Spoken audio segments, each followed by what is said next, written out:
Welcome, friends. Welcome, clobberers, all to the Clobbies Clubhouse. I should say number whatever it is. It's a number. It's a number, not a A high number. 11. I think 11. Yeah. There we go. Welcome to Clobby's class number 11 and Clobbering Times issue number that is 269 on YouTube and 969 overall, my friends. So can't wait to break it grand. Getting there. Wow, Indeed. yeah, that'd be awesome. Yeah, it might get there. It might just get there. It's a possibility. An outside shot. There's a one in a million shot. There's at least a one in a 70 episode. A few episodes to go shot. Yeah. Stop making me use math. Sorry, math is hard. Math sucks. No matter what that movie we just saw says. Let's see. Spidey's good at geometry. Come on. Don't get me started. Let's see here. What do we do? Hellos, show notes. We'll do show notes first, everyone. How about that? But we'll do hellos first. That gives everyone time to come in here. Then we'll do show notes. How about that? I have decided. That's what you'll do. Captain's got to make a decision sometimes. Remember, everyone, captain's got to teach stuff. Here we go. I quoted that from Guardians of the Galaxy. Eric K. Brother, the bronze wrencher, buddy. I hope you were doing better. You better be relaxing, brother. Yeah, like seriously. I heard you're not feeling well, and that I don't like that. You want to know why I don't like that? Because I love you, and I don't want to hear that you don't feel well. So please be really good to yourself. Take care of yourself. Take special care to be good to yourself. Indeedish, buddy. Absolutely. Feel better, everyone. And that, well, before hellos, I'm just so bad at this, folks. 12 years, you think I'd get it right. I want to welcome, of course, my wonderful co-host, the amazing Commander RM Briggs, my first officer, who already said we, but she's welcome to do it again if she feels like it. There you go. I love that. And our chief engineer, Mark D with a C. Welcome. Hell. I'm not trying that we. Thank you both for being here, and thank you for not trying that we. And anyway, boss man. Yes, I'm ma'am. sorry to interrupt you while you're talking. Please forgive me. But Eric responded to us immediately, and he said, "I am lying down." So he's typing while lying down. Good. So that makes me very, very happy. We love you, Eric. Good. Well, all right, buddy. Better, yeah, be better, man. Be better. Do better. Snort a poopers. Go bar. Gilbert. Well, hello there, Rudy. Welcome. Good to see you. Thank you for being here. The great master of all of this Canadian wrenching, Chris Persia, my brother. Dun, dun, dun, dun. Always good to see you, buddy. The lovely Sherry, the beautiful Sherry, the beautiful, lovely Sherry. Hello there, Sherry. I hope you're doing well tonight. Mm-hmm. And sending hugs from everyone on the panel and everyone in the community and in the chat. Just a nice soft hug. Well, I'm made of rock, so a big clobbery hug, but I try to be as soft as I can, but, I'm made of big orange rocks, but I will be gentle. And it's lovely to see you, lovely Sherry. Thank you so much for being here. Let's see here. Ilaga Ballas, buddy. Always a pleasure. Evening, sir. Philbo Baggins. I can never hear that name. Obviously, because when I think of Bilbo Baggins, I think of Leonard Nimoy singing that song about him. His album. Yeah. Mark the Infinitely Tyrant. Spoiler alert, in Spider-Man No Way Home, Captain Kirk dies. Now, dude, right away with the spoilers. Come on. Thanks a lot, pal. My goodness. You're banned. We weren't going to say that tonight, but no. Let's see.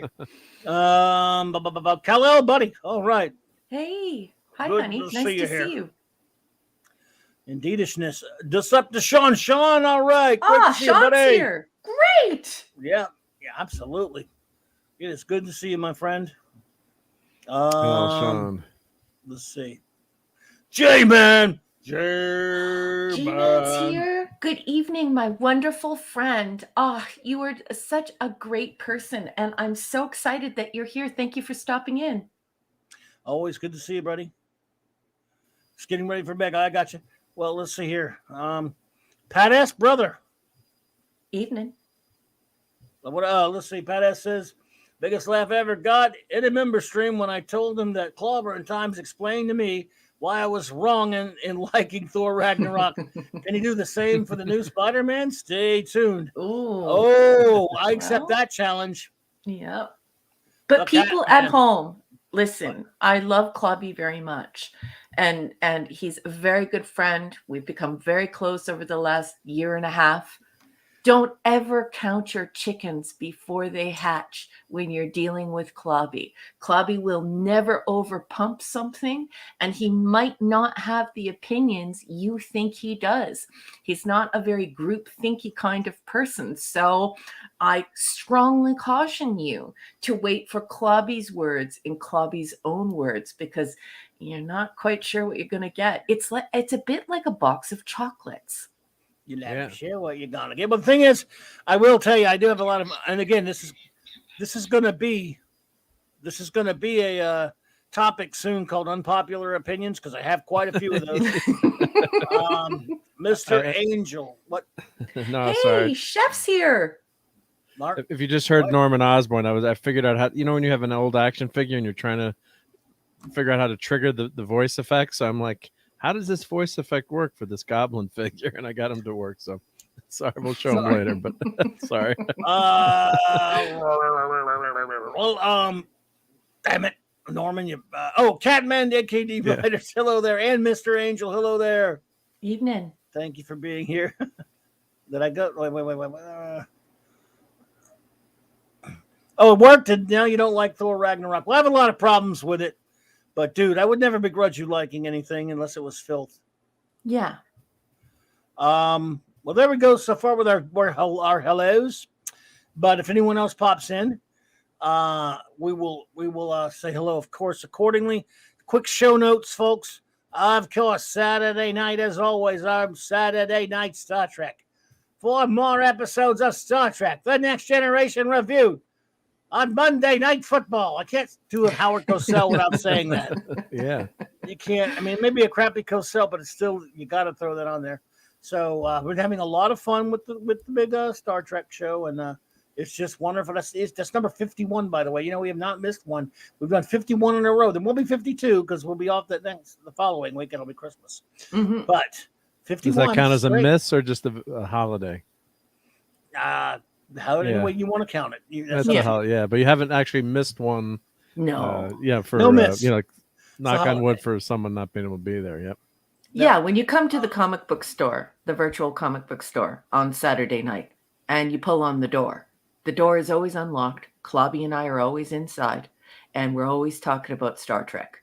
You can always count on Clubby's comic book store being open on Saturday night. Yeah. Well, let's see here. Where am I?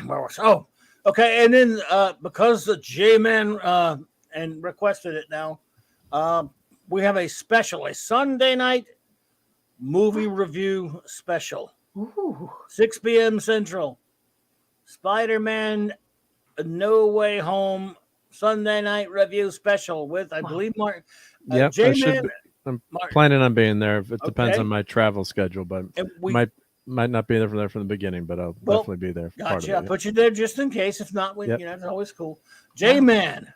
Nice poster. Mark D with a C. I just did it like 2 seconds ago because I forgot to do it. Gorgeous. I love it. I didn't even program it yet. And we think our good buddy Nick Weiser will join us as well. And of course, I hope Sean, you Decepticon, I hope you will join us as well, partner. Oh, that would be so good. Absolutely. Decepticon, J-Man, Clobby, Nick, and Mark all in the same room talking about Spider-Man. You got to be kidding me. That's going to be a great night. Well, I hope everyone makes it, so that will be 6 p.m. Central Standard Time. That's going to be fun, yep. And let's see here. Yeah, well, look at J-Man. I am looking forward to it as well. Any chance to hang out with you guys? Again, I hope Sean will be there. So, what a sweet and smart man. J-Man is. He just came out of nowhere. And he's like this really, really kind and articulate and just cool person to be around. So this is super exciting. Yay! Pat S., yes, sir. Christmas and New Year's are both on Saturdays this year. Doesn't that stink, Pat?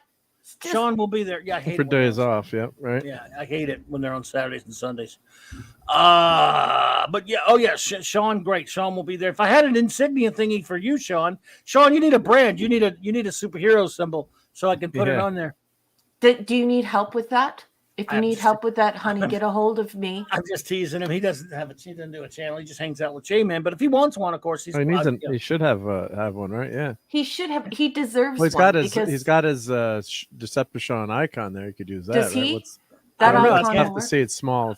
I can't see it. Yeah. If you put his comment on the screen, and maybe it'll be easier. I did, but I can't tell what it is. I can't. It's got to be some kind of big robot. It looks like Ironcaster would know what it is. He made one for Sean. Good, cool. Good. Well, if I could, I'd have put it on there if I'd known about it. Great. But I'm so glad you guys are going to be there, and we will continued show notes, folks.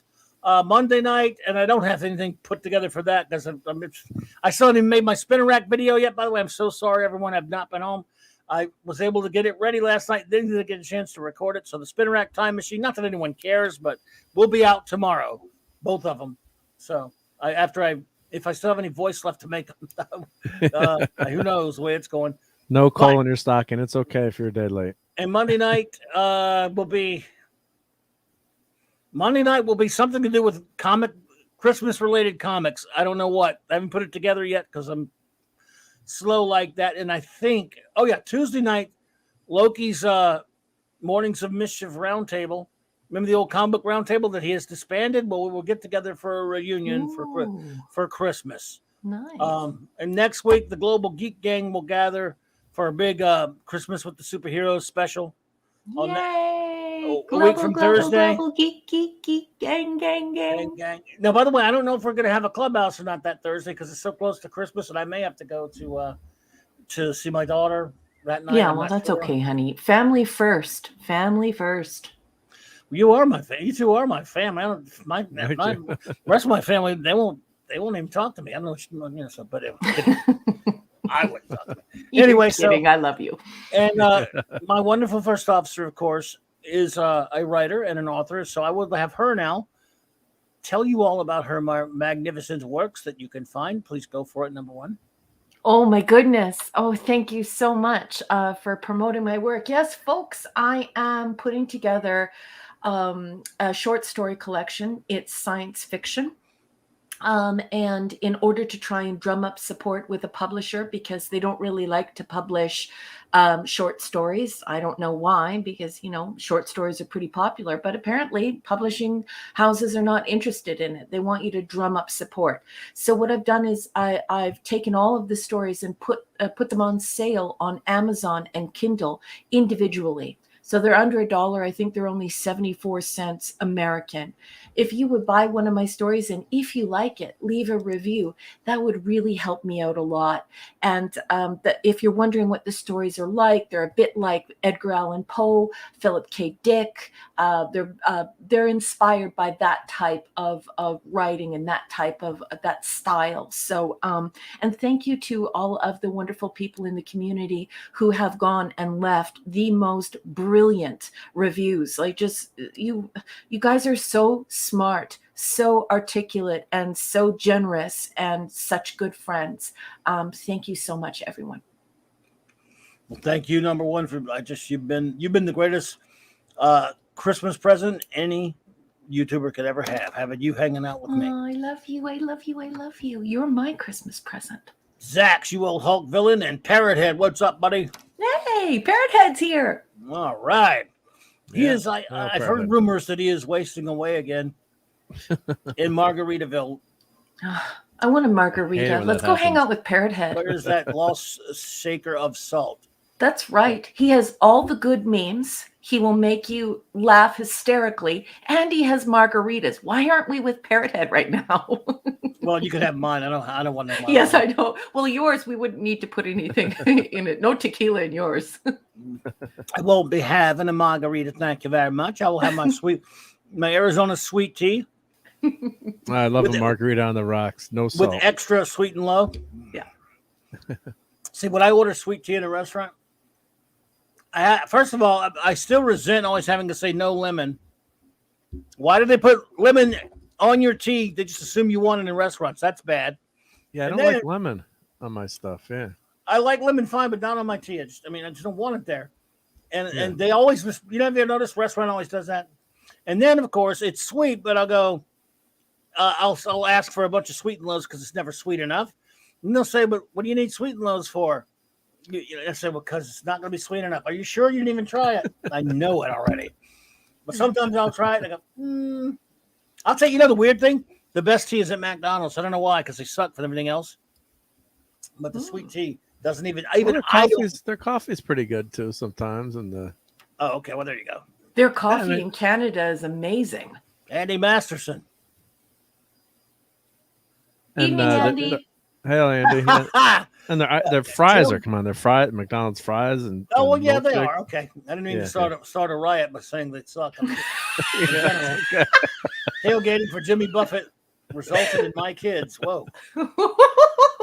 That makes me want a cheeseburger in paradise. Yes. Queso Whiskey. and chips. That's what I had today at Twin Peaks. I had some chips and queso with deer chili in it. They have deer chili, venison chili there. And but I tell them no pico. Don't put any of that crappy green and red crap in there and all this other stuff. Just put the cheese and the damn friggin' chili. And they always but they often screw that up. The pico de gallo. The best. I don't want that in there. Yeah, because they leave the onion, the Ugh. white onion in it, and it's usually kind of really big, and it can be quite hot, quite bitter, quite sharp, and it sort of ruins. I don't know. I want to use the word viscosity. I even love my queso with no beans. Just give me the straight Texas style chili from the deep south of Texas with no beans in it, and then just pour the nacho cheese in there. All the nacho spices, melt it up, just get it really, really hot and bubbly, and then I will shovel it in until I pass out. There you go. That's what I'm talking about there, Snorty. If the spoon doesn't stand up on its own, there isn't enough sugar in the tea. Jesus God. Oh man. my. Yeah, the first time I'm a Yankee up here in the great North here, and my brother-in-law went to school in Alabama.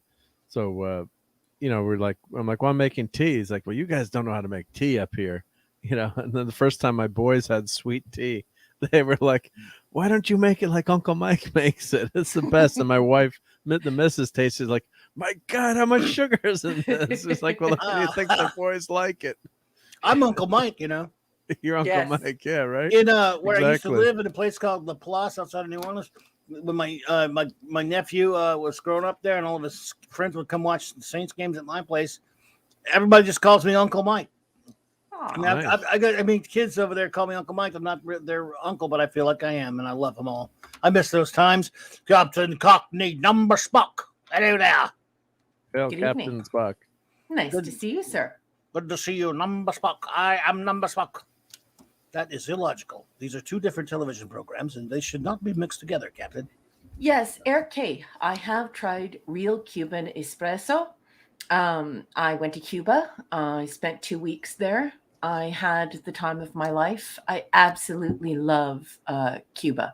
I went to a biosphere reserve. I didn't go to a tourist area.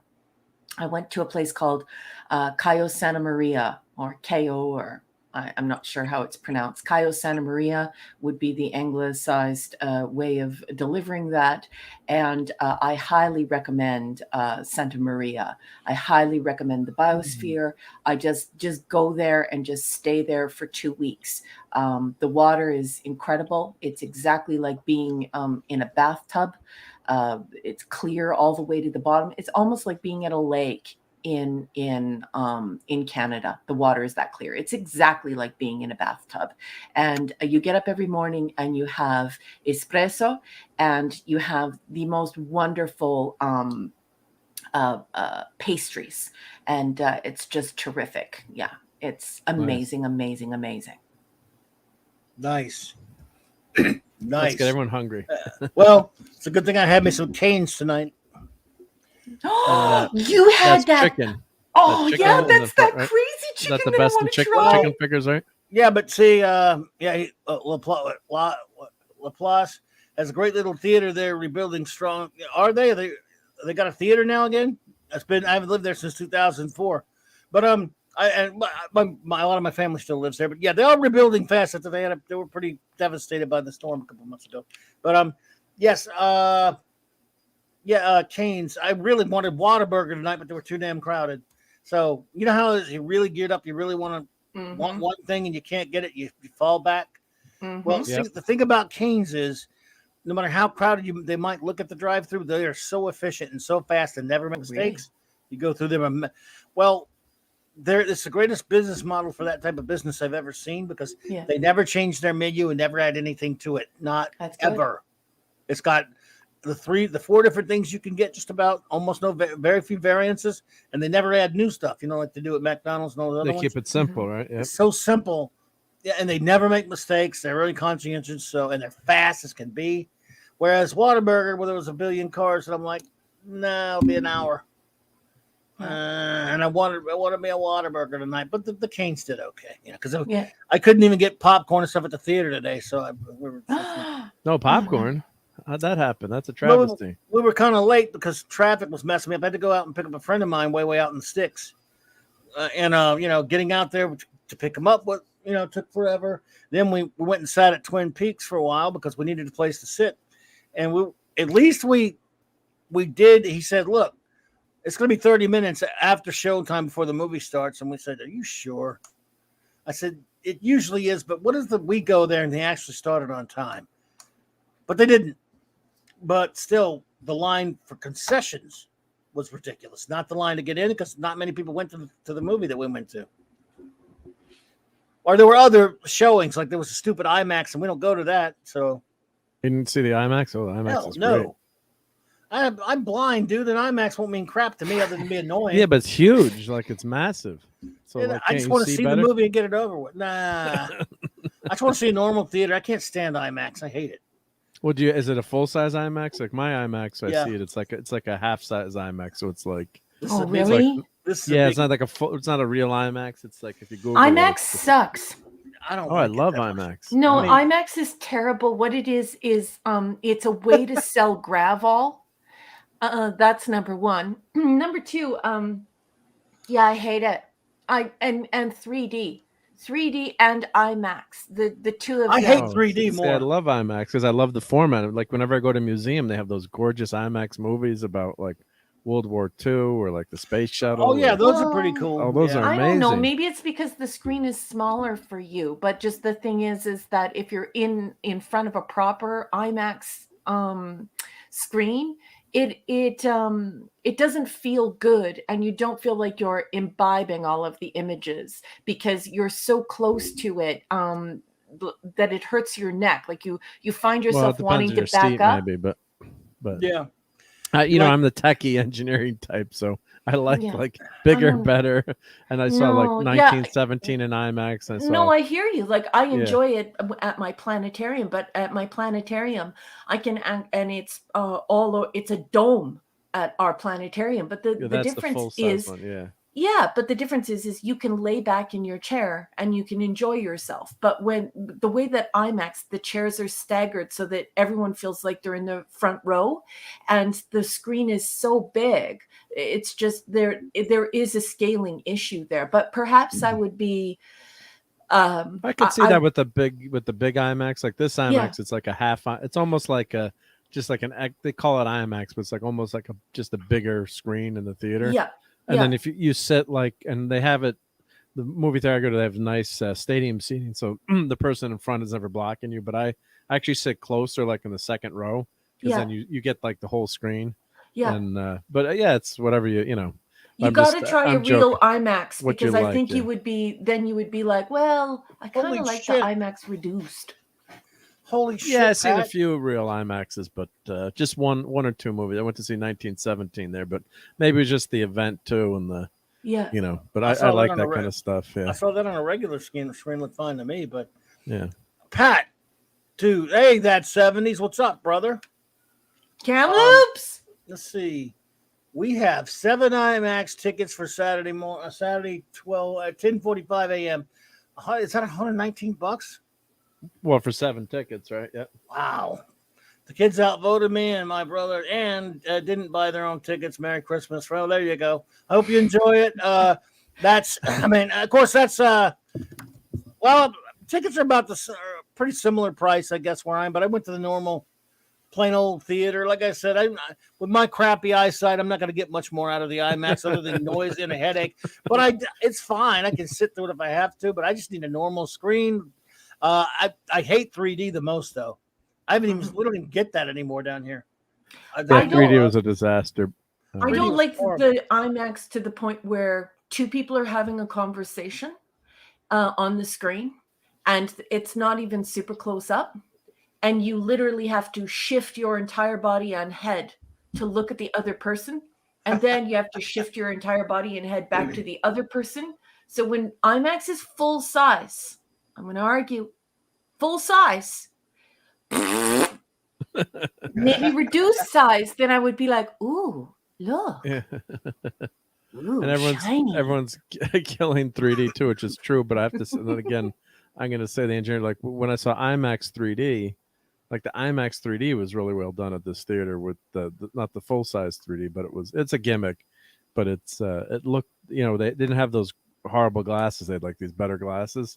And of course, at home, I have a projector that I sometimes set up outdoors. And you know, back when 3D was a craze, so I have like these glasses that are keyed to the projector, and they've got like an LCD screen, you know, lighting effect in the screen, and they don't give you a headache, and they look really cool. But like, you got to set the damn screen up. You got to, you know, set the projector and then key them to the projector. But like I have Guardians of the Galaxy 3D, and for a movie like that, it's fun. You know, Yeah. it's a gimmick, but it's not worth the effort, basically. So, but yeah, that kind of 3D. So when they do 3D right now, what they're talking about with Avatar is actually having a holographic theater where you'd have like, you know, imagine that, like almost like a holodeck where you go see a movie and then the images would be, you know, flying off the screen, you know, and look real. I don't know if they, you know, maybe someday they'll get that to work, but I remember when I was showing that movie theater where the seats would rock and shake and all of a few clubhouses ago,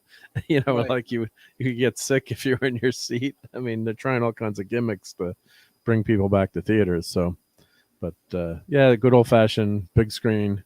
As long as you don't go to one of those multiplexes where they're cut up to like, you know, where the screen, you know, like I always remember where I saw Star Trek 2, Wrath of Khan.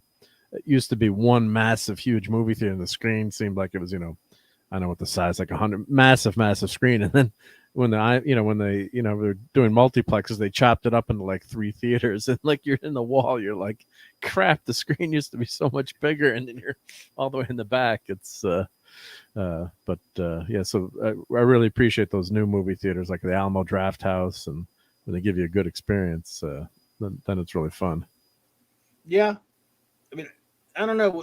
It just seems sort of like the kind of thing with me now that I just want to get it over with a movie. Now, if I want to see a movie, I want to get there at the last second, grab some popcorn if possible, and walk in, watch it, and get out. And just, I don't know, man. It doesn't. I don't know. But this is like within the span of 3 months, I've seen actually 3 movies again for the first time, like about a year and a half before that. So. Yeah, and any good ones? So you saw Eternals, which you loved. No, I saw Eternals. I did like Ghostbusters Afterlife. Like Ghostbusters, right? Yeah. Then we saw something today, but I don't know. I liked it. I don't know if we should say what we think about this one. Well, I think we can give general opinions, right? Not Maybe not too spoiler. Before we move on, I would like to say that Chef has made the same comment that my husband made about IMAX, where and Chef has said it here at 36 minutes past the hour. He says IMAX is good for documentaries, nature, space, docus, and not much for fast-paced movies. This is Andrew's contention as well. It seems to be the contention of a lot of people who like IMAX. So I think that's the reason why, Chef, that I'm able to watch at the planetarium, watch the science stuff and the space stuff, the astrophysics. But when I saw Dune, I was like, oh my goodness, I just want to be able to take 4 deep steps backwards so that I can see what I'm watching. Or what if you're in the back row, maybe, right? Yeah. Yeah, I think that might be the answer, Mark. Be in the Hey last there. row, right? Yep. Hello there, Glenzer. Good to see you. Thanks for joining us. Hello, Mr. Your Muslim uncle, my good friend. So great to see you. Thank you for that super chat. It says NES Ghostbusters and in NES Ghostbusters. NES Super Nintendo game. I'm not sure. I don't or maybe know. or maybe that's supposed to be like a emoticon or something that didn't come through. Oh, Maybe. maybe it's an emoticon. Yeah. But anyway, great to see you, your Muslim uncle, and thank you for that, my friend. I appreciate you. It's good to see you. I hope you and your family are doing well. Yes, very much so. Yeah, and yep. Yeah, I think let's see if we'll be feeling Christmassy next week, but Sunday night we'll do that review. So we won't spoil anything here tonight with regards to Spider-Man No Way Home. So that means we can't even tell you what we thought about it, right, Mark? Well, I think we can say. I mean, it's Are you pretty sure? obvious that with the characters, that there's characters that make an appearance in this movie from the trailer and all the stuff that's out. So that's not. I mean, not without. I know that, yeah, but I mean, we can't. That's all tell I'm saying. The spoiler, though, would be if we told them our opinion one way or the other. You mean you want to save that to? That should be the big Sunday? secret right now. I'm just messing around. Well, I can't wait for that hammer to fall, because once that verdict has been rendered by CLOBBY, it will determine whether or not I will actually go and see Spider-Man, because I like a very specific Spider-Man. I'm very Spider-Man specific. I'm also very Superman specific. So I'm excited to hear what you fellas have to say. But yes, I think you should hold your peace. Well, I already did. I did a review show, so if you want to see my review, well, no, Raquel, a first reaction. Did you see the other ones? I tried to in see this them, series? but stopped watching if they sucked, and I found that they did. Now, when I say the other ones, obviously that means that covers a lot. I mean, okay, there are precisely 7 before this. Mm-hmm. Yep. I think so. If you count all the 3 different Spideys, I believe I have watched all the way through each one featuring each different actor. Okay, so you saw the Maguire ones. Yep. You saw the Toby ones, the first 3. Awful. Then awful. 2 were good. I like awful. I don't like Tobey Maguire as Spider-Man. I don't think he's Spider-Man. I think he's a little creepy weirdo. So what about the other 2 with Andrew Garfield? No? Yes? I didn't know how I felt about Andrew Garfield. Okay, so you didn't care much for those movies either, though? Nope. And what about Tom Holland? Yeah, the little tiny guy. Did you see his 2 movies? I didn't see his 2 movies. I think I saw him in the superhero one. And first thing I said to Andrew is, "Oh my gosh, they found somebody who might be Spider-Man." Yeah, but I mean, it was just his little thing where he appeared, and I was like, "Oh my goodness!" Civil War or Infinity War? Yeah, it's one of those. Those were pretty good. This would be. I guess this would be the 8th, right? The 8th. Yeah, I guess. It's just a Spider-Man titled film. Standalone. Yeah, standalone. Right, so to speak. Because you got 3, 2, and then this is the 3rd. Boy, how do you put it? We're not spoiling. Don't worry, everyone. We're not spoiling anybody. We were just kidding around about all this stuff. No, I really liked it. So if you want to watch my video. But of course, I haven't talked to you yet, so you kind of sometimes we joke you ruin movies for me. I would never ruin this one. Yeah, because he is a reliable tastemaker. This is a spoiler. Spider-Man is in the movie. Okay. So Yes, the movie's all about the Mego Spider-Man, folks. we get this is in the movie. Yep. Okay.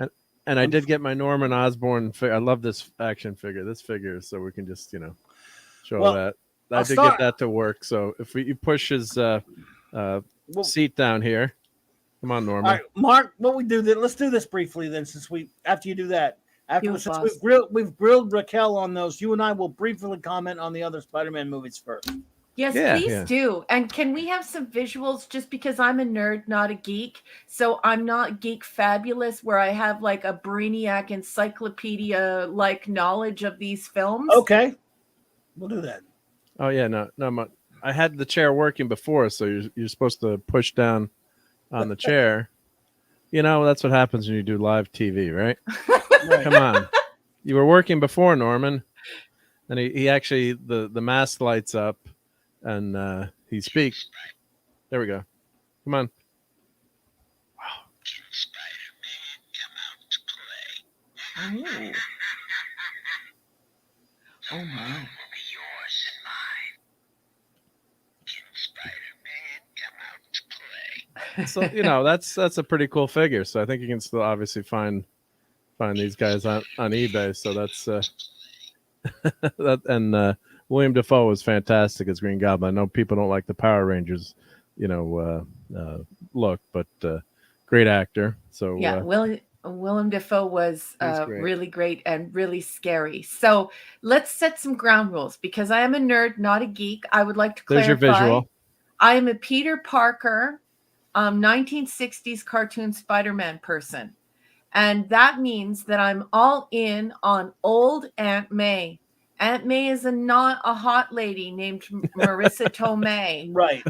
Aunt May is a cute little old lady who falls asleep, and then Peter Parker goes out and he solves crimes.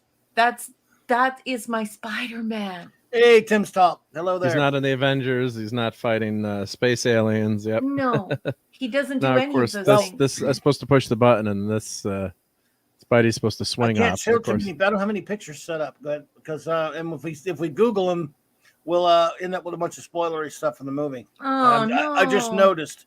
That's okay. Yep. Oh, Stuart's here. Stuart Richard. Hey, Stuart, Dolly had railroad tracks. Hey, buddy, Dolly had braces. And this Spidey is in the movie too. Yes. Oh, Restless Spidey Leg shake. Spidey. Restless Leg Spider-Man. Spoiler alert, man. The whole movie is about that Spidey, the comic relief crusader. Hello there. Yes, the whole movie's really. At the end, I'm going to spoil it for everyone right now. At the end, the bobble body Spider-Man or whatever saves everybody. Just grabbing any Spider-Man stuff that's within range. But yeah, here's this Spider-Man is in the movie. That's a cool. Yes. That cool Spider-Man is in there. So and we don't get the horrible Rhino, thankfully. So the Rhino suit, the Rhino tank. They mention him. Yeah, they do mention him. Yeah, so that was a funny line. What do you do? I look, everybody. I wish I had this mechanism inside my stupid little geek head. My ridiculous. Hello, Oliver Belamonte. Good to see you. My ridiculous geek head, like a switch that after I watch a movie that I, for the most part, found pretty enjoyable, I flick this switch, and the movie becomes impervious to the think test. Stop thinking so much. Matthew Pounder. So I wish that I couldn't think it to death and then think it into the lower rating category, if you know what I mean. Okay. Because there are a lot of the things in this movie that did aggravate me from get-go, but I walked out going, I don't know, do I like this movie a lot? Do I dislike this movie a lot? There are things that aggravate me big time. There are a lot of really good things in it. And so I guess, if I'm being fair, if I walked out having mostly a good time in spite of a lot of issues with the film, I guess that means I give it, I'll save it for fully rating it Sunday night. But this movie's going to make billions, I'll tell you that. It's going to get great word of mouth. The normies are going to love it. It's going to do huge. It touches all those things that the normies who don't know Spider-Man outside of really, some movies and stuff. Matthew Pounder, I'm afraid not. I wish. To answer your question there. It's going to hit all the buttons that the that the populace, wants to see as far as Spider-Man, the movie character, the movie Yeah. Spidey. Yeah. People in it my does- theater loved it. Yep. It does all that. It got some applause bits. Really? The ultra ridiculous Spidey geeks going to have a tougher time of it, maybe, although they're liking it as well. I'm seeing, Oh. I didn't see much, but I've seen a lot of people really like it. It's going to be very well reviewed, very well liked, and it doesn't have, without going, I'll just say there's a W word we don't say around here much. It doesn't do that. Let's put it like that, which is One line, maybe one one line or two, but for the most part, Yeah. it's almost not there, which is Yeah. rare. What's going on with the MCU lately? It actually, so it works on that level where it doesn't piss anybody off. So no corporate moralizing or corporate instruction, just Nothing that stands out. good. I mean, I'm sure that you could probably watch it on repeated viewings and go, "Oh, well, there was that." Oh, I mean, Yeah. But yeah, it didn't really beat you in the face with anything. No There was a large cam- Marge. No, and there was one cameo at the beginning that I loved. That was awesome. Yep. But if you way overthink this one, there's something Sean says, and we'll get into it more some night, Sean, so you can way overthink Okay. Spider-Man No Way Home. But this was more of a celebration of the Sony movies than adaptation of the. Yeah, it's a movie, Okay. Spidey, all the way, which is Okay. fine. There's a lot of things I really liked in it. And overall, I'd say if you are a fan of Spider-Man movies, I'd say not necessarily go see it. I'd say if you don't want to go see it, certainly at some point watch it, and you probably will enjoy it. I don't. That's coming from someone who did not like the first two Tom Holland movies at all. Homecoming, I like certain elements in it, especially Michael Keaton's Vulture. Yeah, it's great in it. But there are a lot of things I don't like that much. I don't Okay. like the Stark connection between Peter Parker and Spidey. I hate the Iron Spider Boy stuff. The second movie I thought was horrible, though, way worse. There's nothing in it I like other than maybe a few seconds of the Mysterio stuff was kind of cool, but I hate that movie. Okay. I really like him in Civil War. I really like him in Infinity War. Tom Holland. Yeah. So he's good, and he's really good in this. So that's kind of where I'm coming from without giving you too much of a. Okay. All right. Yeah, so I would agree with that. There's a lot of, you'd say it's the best of times, it's the worst of times. There's stuff I loved about the movie, stuff I hated. And, without, we can't, Yeah. to describe some of the stuff you didn't like, you'd have to be more get into spoilers. But really, one thing that really bugged me was the treatment of Doctor Strange. Everyone knows Doctor Strange is in the movie, so that's not a spoiler. Yeah, it's not spoilers. Just the characterization of Strange, I thought was off, and yes, they hit some good notes with Strange and Spidey, but also some other notes. I was like, what? Strange wouldn't say that or do that or act that way. So that Okay. that was a couple things that threw me. That was probably my biggest criticism of the movie. There's one kind of semi line where you could but it's a comedic line, so you could say it, and everyone in my theater was just cheering like crazy when certain things happened on the screen, and people loved it, and people were screaming for a certain character to appear, and that character didn't appear, but they were still happy. I cheered one part. I got to admit. Yeah, no, there was some really? great stuff, and I love that the end scene. Without spoiling. I almost cheered that.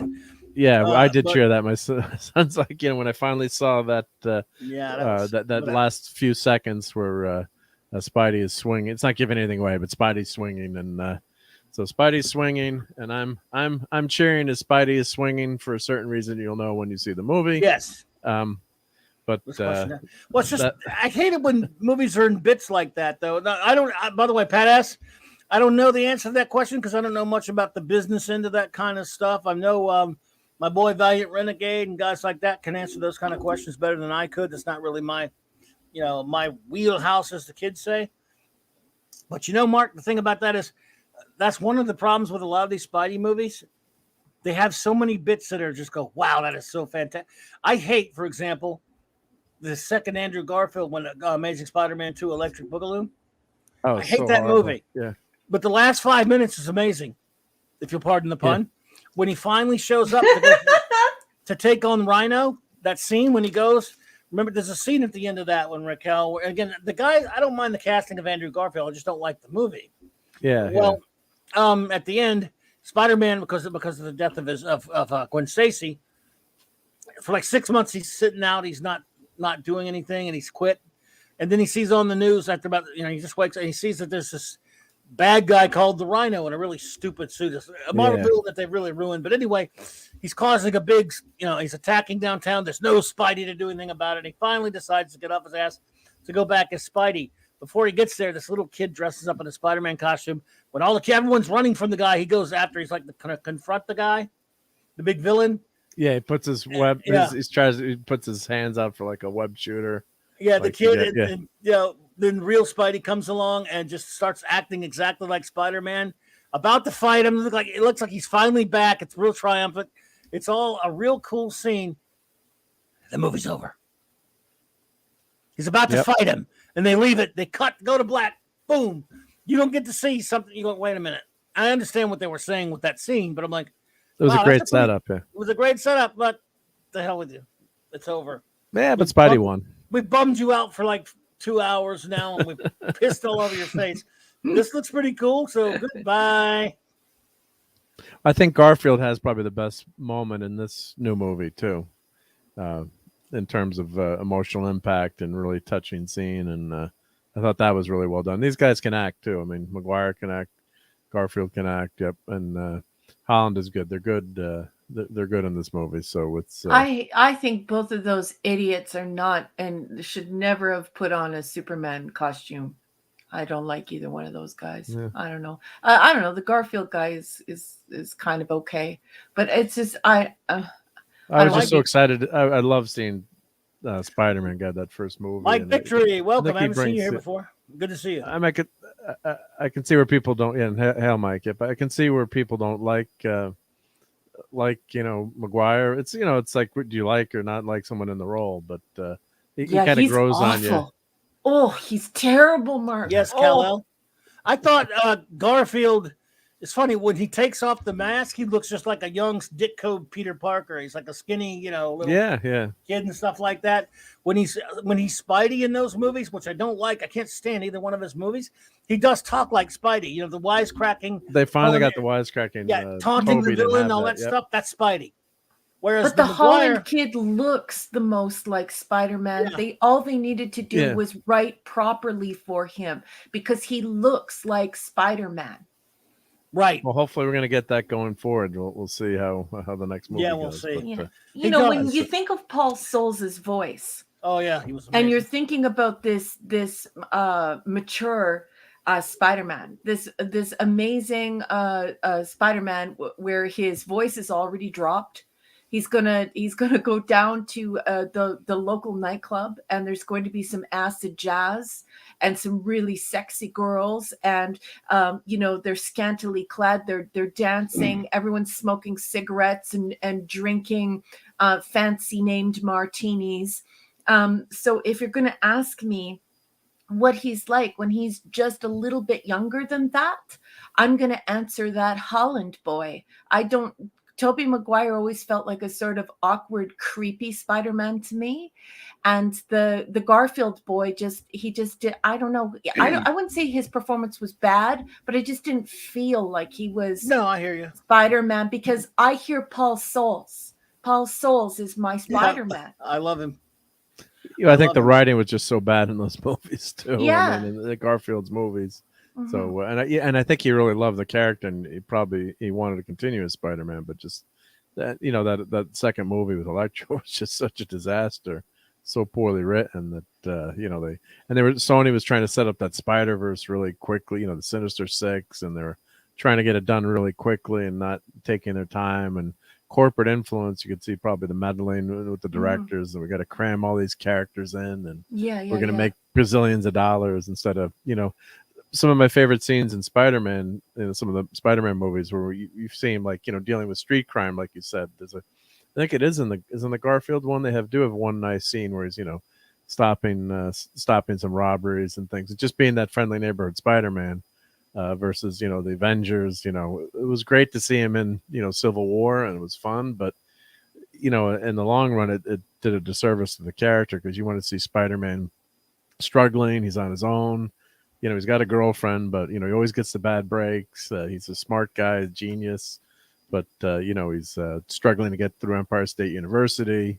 He's not going to MIT. He's in a local college, and Mhm. it's everything's a challenge for him, but he's still that hero, right? He never gives up. He never give up, never surrender, to quote Galaxy Quest. You know, I love that he's at a point in broadcasting. He's at a point in publishing, I should say. I beg your pardon. He's at a point in publishing and in journalism where he needs to take the photos and write the story. Yeah. You know what I mean? So it's just like, I agree with Decepticon. I love Decepticon's comment. When I was a kid, Spider-Man was a man, not a perpetual kid in high school. But they keep starting over from high school when they make these Spider-Man movies. And so, Decepticon, you are speaking directly to my heart as a nerd. So, like, I will jump on board and I'll get back into Spider-Man when Spider-Man's nerdy again. I'm not big on the whole corporate movie thing where Spider-Man isn't Spider-Man. And if you're going to make him a boy again, if you're going to dial him back a little bit, where I'm trying to imagine Paul Souls younger, then I want him to look like the new boy. Like the new boy, I think I buy him as Spider-Man. He's very, very cute, and you could tell that he's going to be handsome. And when he gets older, that he's brilliant and sassy. And I like him as a potential younger version. But my comments are most keenly felt in Decepticon's comment in the chat. What issue is that, Clobbering Times? Number. This is number 34. It's in the 30s. Yeah, it's in the 30s. Yeah. This is one of the most classic pieces of probably Spider-Man the best. art ever. Yeah. This is one of the greatest couple of panels of Spider-Man ever. This, of course, Yep. The big gigantic machine falls on him. It's paid homage to this in the first Tom Holland film Homecoming, which they did. It was kind of at least cool to show it, of course, where in the page before that, a couple of pages before that, there's a lot of panels where this gigantic machine's crushing him, but he knows he's got to get out of there to go save Aunt May or something like that, if you remember right. Yeah. And it's just that, I mean, he finally throws it off. God, this is some of Ditko's finest Spidey work. Let's see here. Stuart Mitchell says, did you interview Nicholas Hammond once? I did in 2012, which was the 50th anniversary of Spider-Man. My good buddy Flash had Nicholas Hammond, the TV Spider-Man from the CBS show of the 70s, had him on for a while, and he was a super nice guy. Super nice guy. And also in The Sound of Music. The hills are alive. No, yeah, just kidding. He was in The Sound of Music, the Brady Bunch, and he was on a lot of stuff. But he was Great Spidey. actor. Really nice guy. Mike Victory says, I grew up with Tobey Maguire as my Spider-Man and thought he was hilarious as an awkward Peter Parker and charismatic Spider-Man. To each their own. Yes, most certainly, Mike. I totally respect that.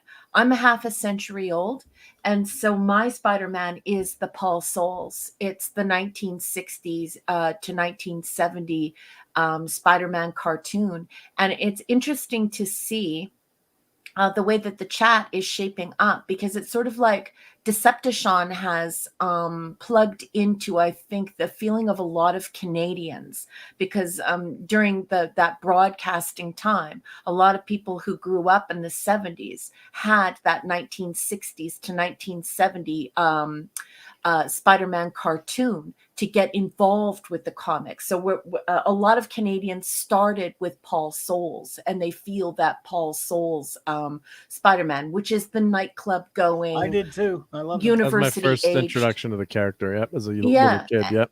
Yeah, so very interesting. And I just want to say that I love your comment, and I think it's totally cool. And, you argue your point in the chat, because everyone's opinion here matters, and we want to hear everyone's opinion. And when we do, we absolutely do it respectfully. I did like the two first Maguire movies. Again, something missing from it for me was the fact that he was not quite... he was not quite the how do you put it? He wasn't the wisecracking Spidey when he was wearing the costume and all that stuff. But I still think Spider-Man 2 is a very entertaining film. First one's okay. I hate the third film, of course, but I mean, he was okay. But he is the Spider-Man for a big generation of people. When it comes to the movies and stuff like that, and I have never really had a problem with him, but he and Garfield or even Holland. The voice of Spider-Man will always be Paul Souls. But as far as more importantly, Spider-Man as will always be a comic book character to me first and foremost. Mm-hmm. It'll always be that to me. Mm-hmm. But well, hello there, Dave Travels Through Time, Channel 2. What's up? Good to see you. Good to see you. Yeah, The good Japanese, I think Comic Relief Crusade is correct, right? Clobbering Times, you're all wrong. The only true Spider-Man is the Japanese Spider-Man, which was the TV show. Well, that yeah, they it had, stands. Oh, of course. Yeah. Of course. That's the perfect one there. Spider-Man's strength and agility. Wouldn't a power suit slow you down? Yeah. Look, I can't stand the Iron Spider Boy stuff. Personally, Ugh.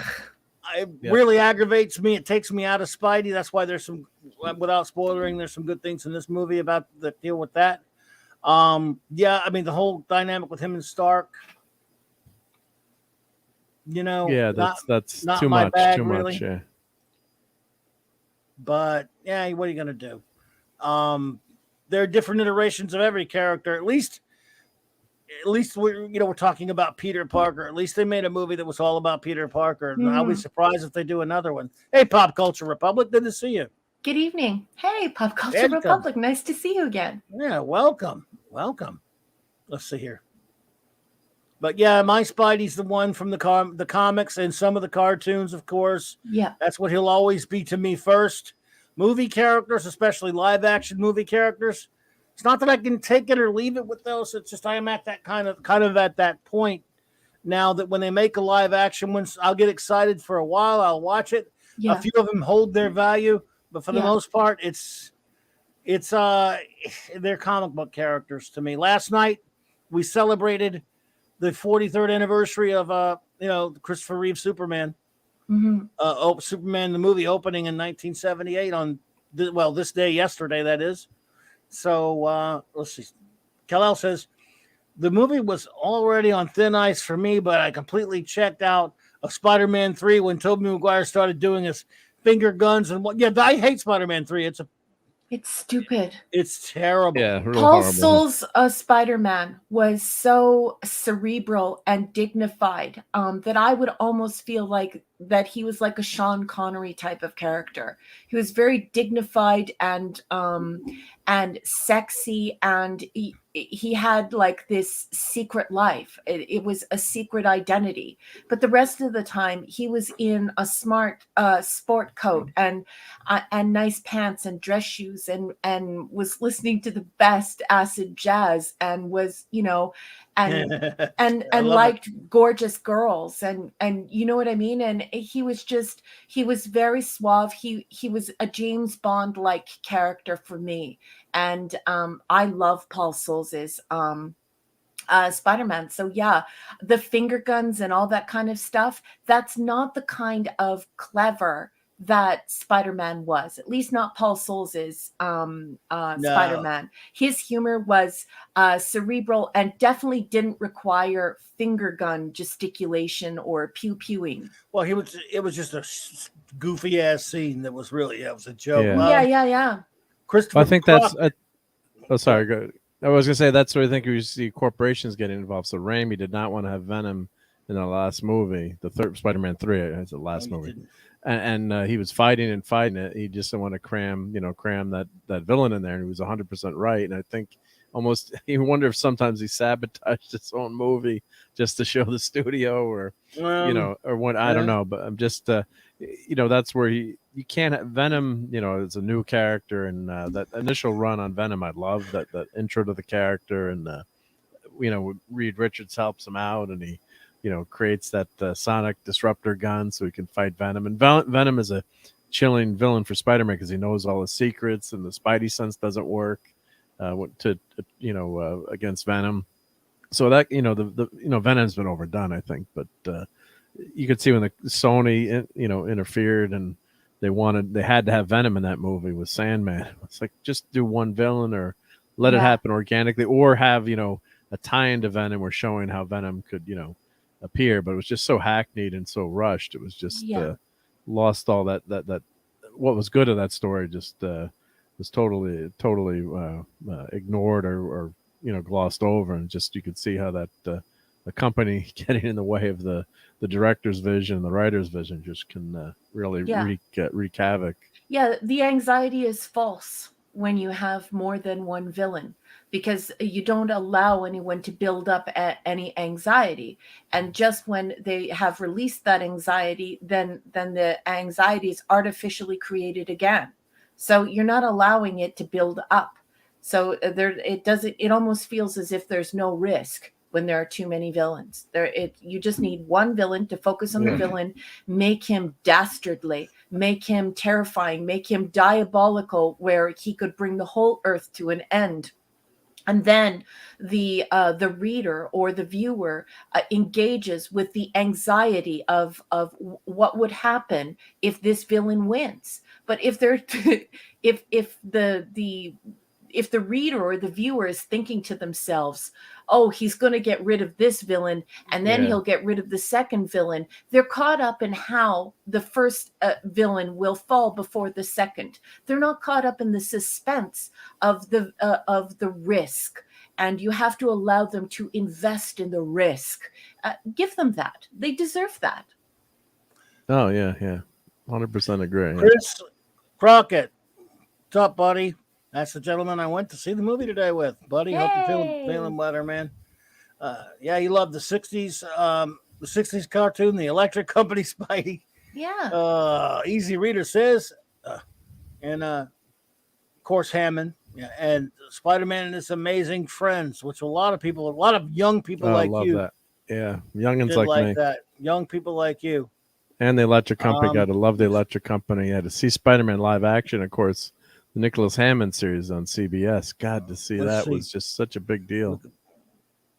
Let's see here. Mike Victory says, an underrated Spider-Man show. For me, with the Spectacular Spider-Man, it's a shame that it only lasted 2 seasons. Yeah, there were 26 episodes of that. Judging my taste, I'm a total 2000 Spidey fan. Well, I understand that. And I actually like that show. I got dragged kicking and screaming to watch it. My son made me watch it. And as much as I wasn't too big on the style of art for it, the animation style. Really, it's a good story. It's a good show. It's a good cartoon, and I wish it had gotten to go longer. I do like it. Like I say, it takes me a little while to just swallow that. I'm not big on that animation style per se, but good is good, and that was a very well done cartoon. It was very Spidey. Yeah. Dee Myers says, the Catman says, no risk, no reward. Well, yeah, if you're caught up in the mechanics of, if the viewer or the reader is caught up in the mechanics of how one will be done in before the other is done in, instead of the ramifications of what will happen if this dastardly villain gains power or his diabolical plan comes to fruition. And so the two things are very different reactions in the viewer or the reader. So I totally agree with you, Catman, Dee Myers. That's why that Thanos was just the one villain. He's got henchmen. You've got, villain of henchmen or, people helping them. But you only have that one main villain normally. Well, the thing about Spider-Man, though, is there is precedent. After all, you do have the Sinister Six. That can work if you do it well, but you need a lot of setup for it. And they were for a while trying to set up the Sinister Six. This movie is sort of like having the Sinister Six in it a bit. Sinister Five. Pretty much. Yeah. Yep. So what are you going to do? But yeah, I don't know. I liked it. But I haven't talked to you that much yet. Yeah. I liked it. I did like it. There's a lot, there's things that are, wrong with it that annoy me. But overall, it was fun. I got my popcorn. I had a good fun night with my son. Maybe that's my problem. I didn't get popcorn. You didn't get popcorn. You needed you got to have the popcorn. I mean, I had my son there, so if I needed to, I could always send him out for the popcorn run. And I could tell you who they thanked in the movie. They thanked Spider-Man, created by Stan Lee and Steve Ditko, and they said special thanks to Brian Michael Bendis, Robert Bernstein, Giuseppe Camacoli, Oliver Capel, Ernie Colin, Bill Everett, at least got to mention there, Don Heck, wow, Dwayne McDuffie, Sarah Pichelli, your favorite Joe Quesada, Paola Rivera, John Romita Cedar. There we go. Oh, and our favorite Yes. blocker, the person to block both of us, even though we didn't interact with them, Slot. Dan Slott, Ugh. and Babylon 5, J. Michael Strins. Why? Why They him? thanked him. Spider-Man was horrible. Oh, wow. Yeah, I'm just But they surprised. did use some of his crap in it. I guess what did they use from him in the? Well, we can't say. I guess we'll talk You about. can't really. Can't say. Yeah. But yeah. I don't want you two to talk off air. Why? Because I just don't want you to, because I just know that you two are really good friends. And one of the things that I find magical about my relationship with Clobby is he's actually my Star Trek soulmate.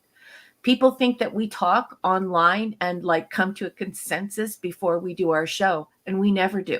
We have no idea what one another is like, what we're going to say. Like, I have no idea what he will say. Too late. And it makes our show so sincere and so fun for everyone because we're discovering the episodes together. So it is my humble suggestion that you two stifle it until Sunday. Web our mouths shut here. That's right. Web your mouth Too shut. late. We already know. We already know what the other one thinks about it. Oh, Yeah. You guys. It's no biggie. We'll be all right. It's all right. I already know what J-Man thinks about it too. I think I already know what Sean thinks about it, and I can predict what Dick's going to think too. Yeah.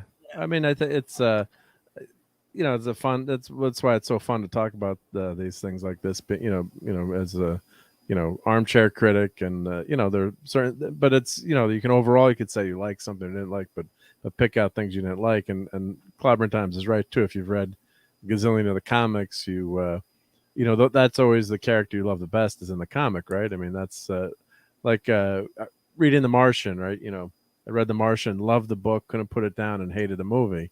So it's but you then mean again, Andy Weir? Andy Weir, yep.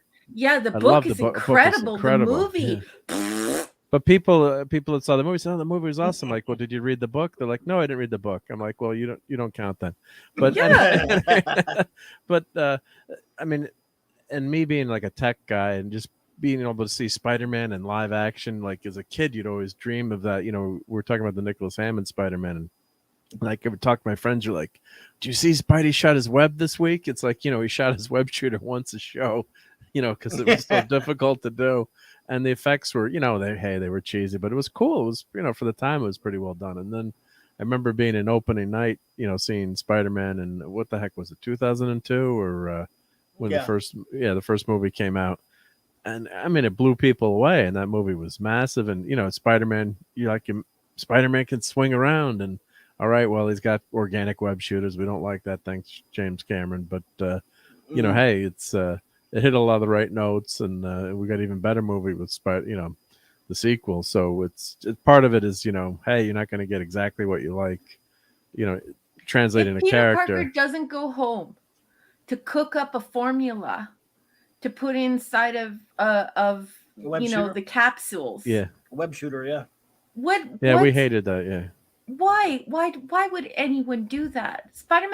Peter Parker is a genius. Yes. Yeah. Yep. So it's that was something that was. I think I was pretty sure it was James Cameron that came up with that idea when he was originally going to do it, right, Clobbering Times. Yeah, it was Cameron who decided to do that. I mean, because he was kind of in love with Spider-Man 2099 too, wasn't he? Yeah. Well, he should be dragged out into the street and have at least 150 people kick him in the shins, really hard. Gently in the shins. We don't want to do permanent damage to anyone. But, we don't want to be violent. Just gentle kicks. That might be a bit extreme. Maybe 100, but 150. Okay. I'm sorry.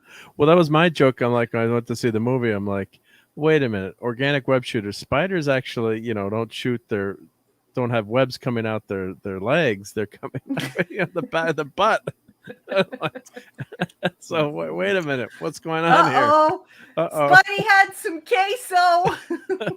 Right? I mean, come on. Sorry to put that image over its head, but it's like, no, it's true. Like, it's preposterous. So not only is it silly because it's not anatomically correct, because of how Peter Parker became Spider-Man, but it's also the fact that that it takes away the fact that he would be like a genius, And that's how we That's accept right. him. That's how we know him. You know, like Yeah. before he goes up against the Rhino, or before he goes up against Doc Ock, or the Scorpion, or you know what I mean? Or what about the boy who tries to become a genius, and he also was in Rocket Robin Hood, the kid with the red thing on his head. If he doesn't go home, and the science kid. Anyway, it's one of the villains from the in Spider-Man 60s or cartoon. Yeah. oh, Anyway, 60s cartoon. yeah. So if he doesn't go home to prepare for those things, and he doesn't have that little dialogue with you where he's basically telling you what he needs to prepare for, because he's talking himself up for the big confrontation, like so much is lost. So then Spider-Man's no longer a genius. He's no longer in this dialogue with you where he's discussing his anxieties and how he's going to deal with this terrible villain. It profoundly shifts the story. And it should be coming out of his patootie. You're right, Mark. Right? That's the engineer, right? Thinking of how things should really work. So Yeah, it was exactly. not happy about it. It's just that, it's a nitpick, but yeah, and a lot of us weren't happy with the lack of web shooters. But it is convenient for Spider-Man, right? Though never having to worry about that. But that was one of the fun things about a character, like always running out of webbing or not affording web fluid, or like he'd be mid-swing and he'd put his hand up and he'd flap, and he'd wait, fall. I'm out of webbing. What's going on? And sometimes he fell and he was captured, and then he had to figure out a way to get out of the situation he was in because he was captured. He was being held by the villains. And this is what I mean about how he reminds me of my James Bond, which is of course Sean Connery. He's this genius guy who's it's almost as if he's a spy. And he has this secret identity, this secret life, and it's all under his command. And he needs to use his brawn as well as his brain. He's a gentleman. He's not, he's not a hulking, big scary guy like Superman. He doesn't even really need all those muscles. I mean, granted, he's got those muscles. He's got muscles. He looks good, but I'm just saying that he's not Thor. And he's definitely not. He does not have it. Web should not come out of his wrists. Because he was only in high school for about 20 so issues, I think, or how many issues was he in high school in the original?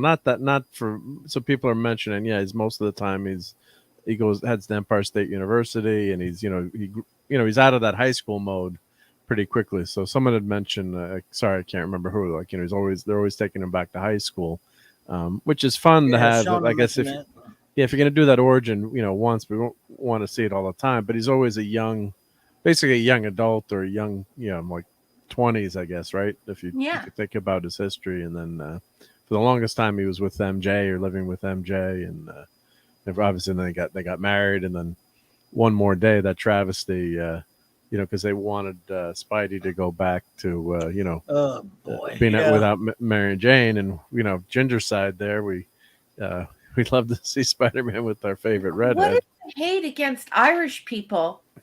Yeah, I mean, she still exists, but they, it's like, come on, what, he can't be married? I mean, oh, gee. Yeah, it's dumb. And this is what I mean. I don't know. It's that's why it sort of peeves me off. But I just Joe had a wonderful comment that I loved. He says 90s Superman TAS trope. Oh, it just jumped. He says 90. I think it said 90% of the time he. I ran out of web fluid. But the chat jumped, so that's not exactly what Just Joe said. But Just Joe, nice to see you, sweetheart. And that's exactly what I'm talking about. Yeah, will Spidey have enough web fluid to get to the destination? Will he be chased? If he's chased, he's going to run out of web fluid. If he catches somebody and somebody is robbing a jewelry store before he gets to his villain, he's got to take care of the people robbing the jewelry store too. So now he's low on web fluid. And so now when he actually gets there and Big Trouble in Little China is going to go down, and he's all alone, you know, it adds to the risk. You cannot make it something that he excretes. It's just, that is nonsense, and it removes his brilliance. He makes that web fluid. Yeah, yeah. Oliver says, never played the Spider-Man game on Atari. I was frustrated at the game cause that game caused when I play it in the time the web shoots are limited. I like the Sega one. I know that one. I love that second Spider-Man 2 game. I used to love that one with the hello there, Marshall Lewis. Hell, Marshall Lewis. Yeah, that Spidey game was so primitive that Atari. Yeah, that Atari game was so damn primitive. But yeah, I mean, you tried to play it, and it was, you know, it's like stone knives and bearskins compared to the stuff. But it was fun. I mean, it's fun for what it is. But the graphics are so I love cheesy. it when you quote Spock just so casually. It makes my heart smile. This is why you're my friend. Thank you. Yeah. But yeah, it's I mean, you could Google it on you know, obviously look at pictures. It's so great. They have all these old games. You can see video clips, but you know, the cover of the game always looks so cool. You're like, oh, this is gonna be awesome. And you put the cartridge in, you're like, you know, there's dots on the screen, and the Atari was so low res. But actually for the Atari, it looked, you know, semi decent. But you know, later on they had, you know, EA did some great Spider-Man games, and you know, there was one, I can't remember the name of it, came out last year, but you know, the graphics are just so damn good now. But yeah, it's fun to, like, you know, picturing yourself swinging around on web. So it's it's that's why I think people love the character. It's like kind of like a Tarzan kind of character, right? You know, you just love that idea of being able to grab a vine and go swinging and not and go fly through. Of course, now he's got Stark Tech, so I think he can pretty much fly anywhere right now with Spider-Man. In one scene, he was doing that. Wow, that's really stupid. Now in the comics, didn't he have those web under his, like the web siding? For a while? Did he ever use that to kind of like glide for a few seconds with that Ditko? Not really, right? Not that I recall. I'm sure maybe it happened, but it's not really. Yeah, but he couldn't fly though. Yeah, it wasn't like Batman would pop his wings out and fly. Yeah. Yeah, I hate that kind of crap. Yeah, because they like Raquel's saying, yeah, with all that extra tech, it kind of takes you away from the character. And the brilliance of the character, and the fact that that, you know, like, he is just like your neighbor. He could be your neighbor, and you don't know if your neighbor has that lab in the basement, and that he can't just, you know, come up with this web fluid and this costume and jump out every night and stop the bad guys, big and small. The big scary guys that seem as though they're mutants or superheroes, supervillains in themselves, where they have abilities, and sometimes mad geniuses, and sometimes just a bunch of goofs who are robbing a jewelry store. And so, you know, it makes it more real, more plausible. And I think it heightens the suspension of belief where you can stay immersed in the story. But if Spider-Man is just going to fly, I have no intention of ever watching that. I don't care how good the movie is.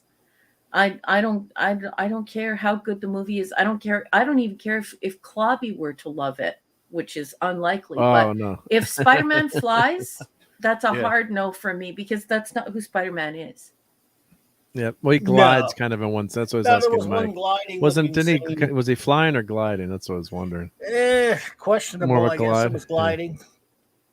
Yeah. Oh, Mr. Angel. Why they remove the flashlight is a mystery to me. It's iconic. Yeah, the Spidey, utility belt, and then and Spidey tracers too. I loved it when Spider-Man in the comics would play the Spidey tracer. Yep. So Peter Parker was a genius too. So he was, you know, really smart kid too. So that's why he had that great origin with, you know, Uncle Ben, and the tragedy of, you know, not doing something when he had the chance. You know, with great power comes great responsibility.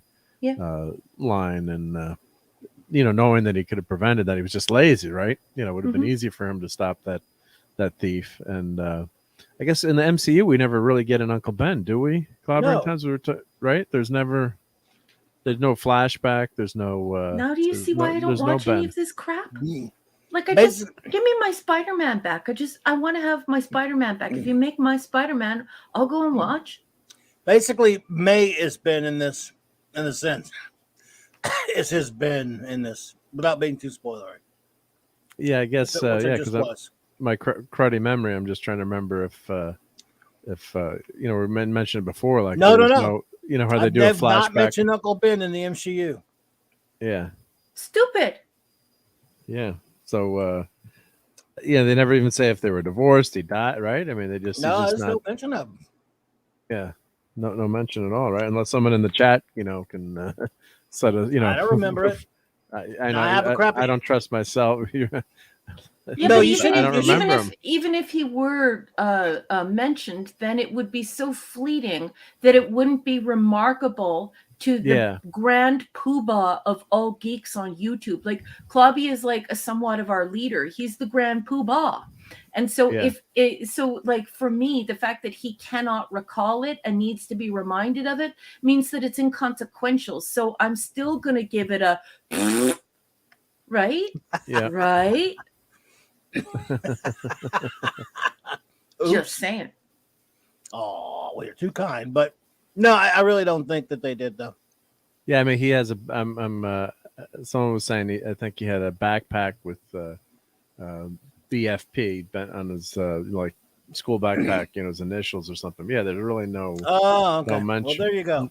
But there's no real mention of him that I remember. Yeah, so that, you know, because it's such a legacy to the character. So yeah, we don't want to talk about what real, you know, no spoilers. So do we have any images of Peter Parker from my cartoon? I think the cartoon was 1963 to 1970. Do we have any images of that? I love my Peter Parker. My Peter Parker was sexy. I wanted to date my Peter Parker. Do you know what I mean? Like, you guys laugh, but I'm telling you, like, he was like a super nerd. Like, you could walk into a nightclub. I absolutely love acid jazz. I just love that he loves acid jazz right along with me. I love that everybody was, you know, like, everybody was smoking a cigarette and having a drink, and like, he didn't mess around with women, having sex with too many women like James Bond did.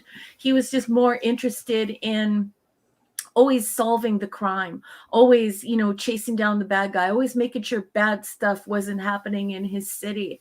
And he was just so honest and so cute. And God, you know, Paul Souls, he had such a good voice. Like, he made Spider-Man marvelous. I wanted to grow up and date Spider-Man. Definitely not Tobey Maguire. Yikes. Yeah, well, here we go. If Tobey Maguire tried to deliver a package to my house, I would tell him to get off my lawn.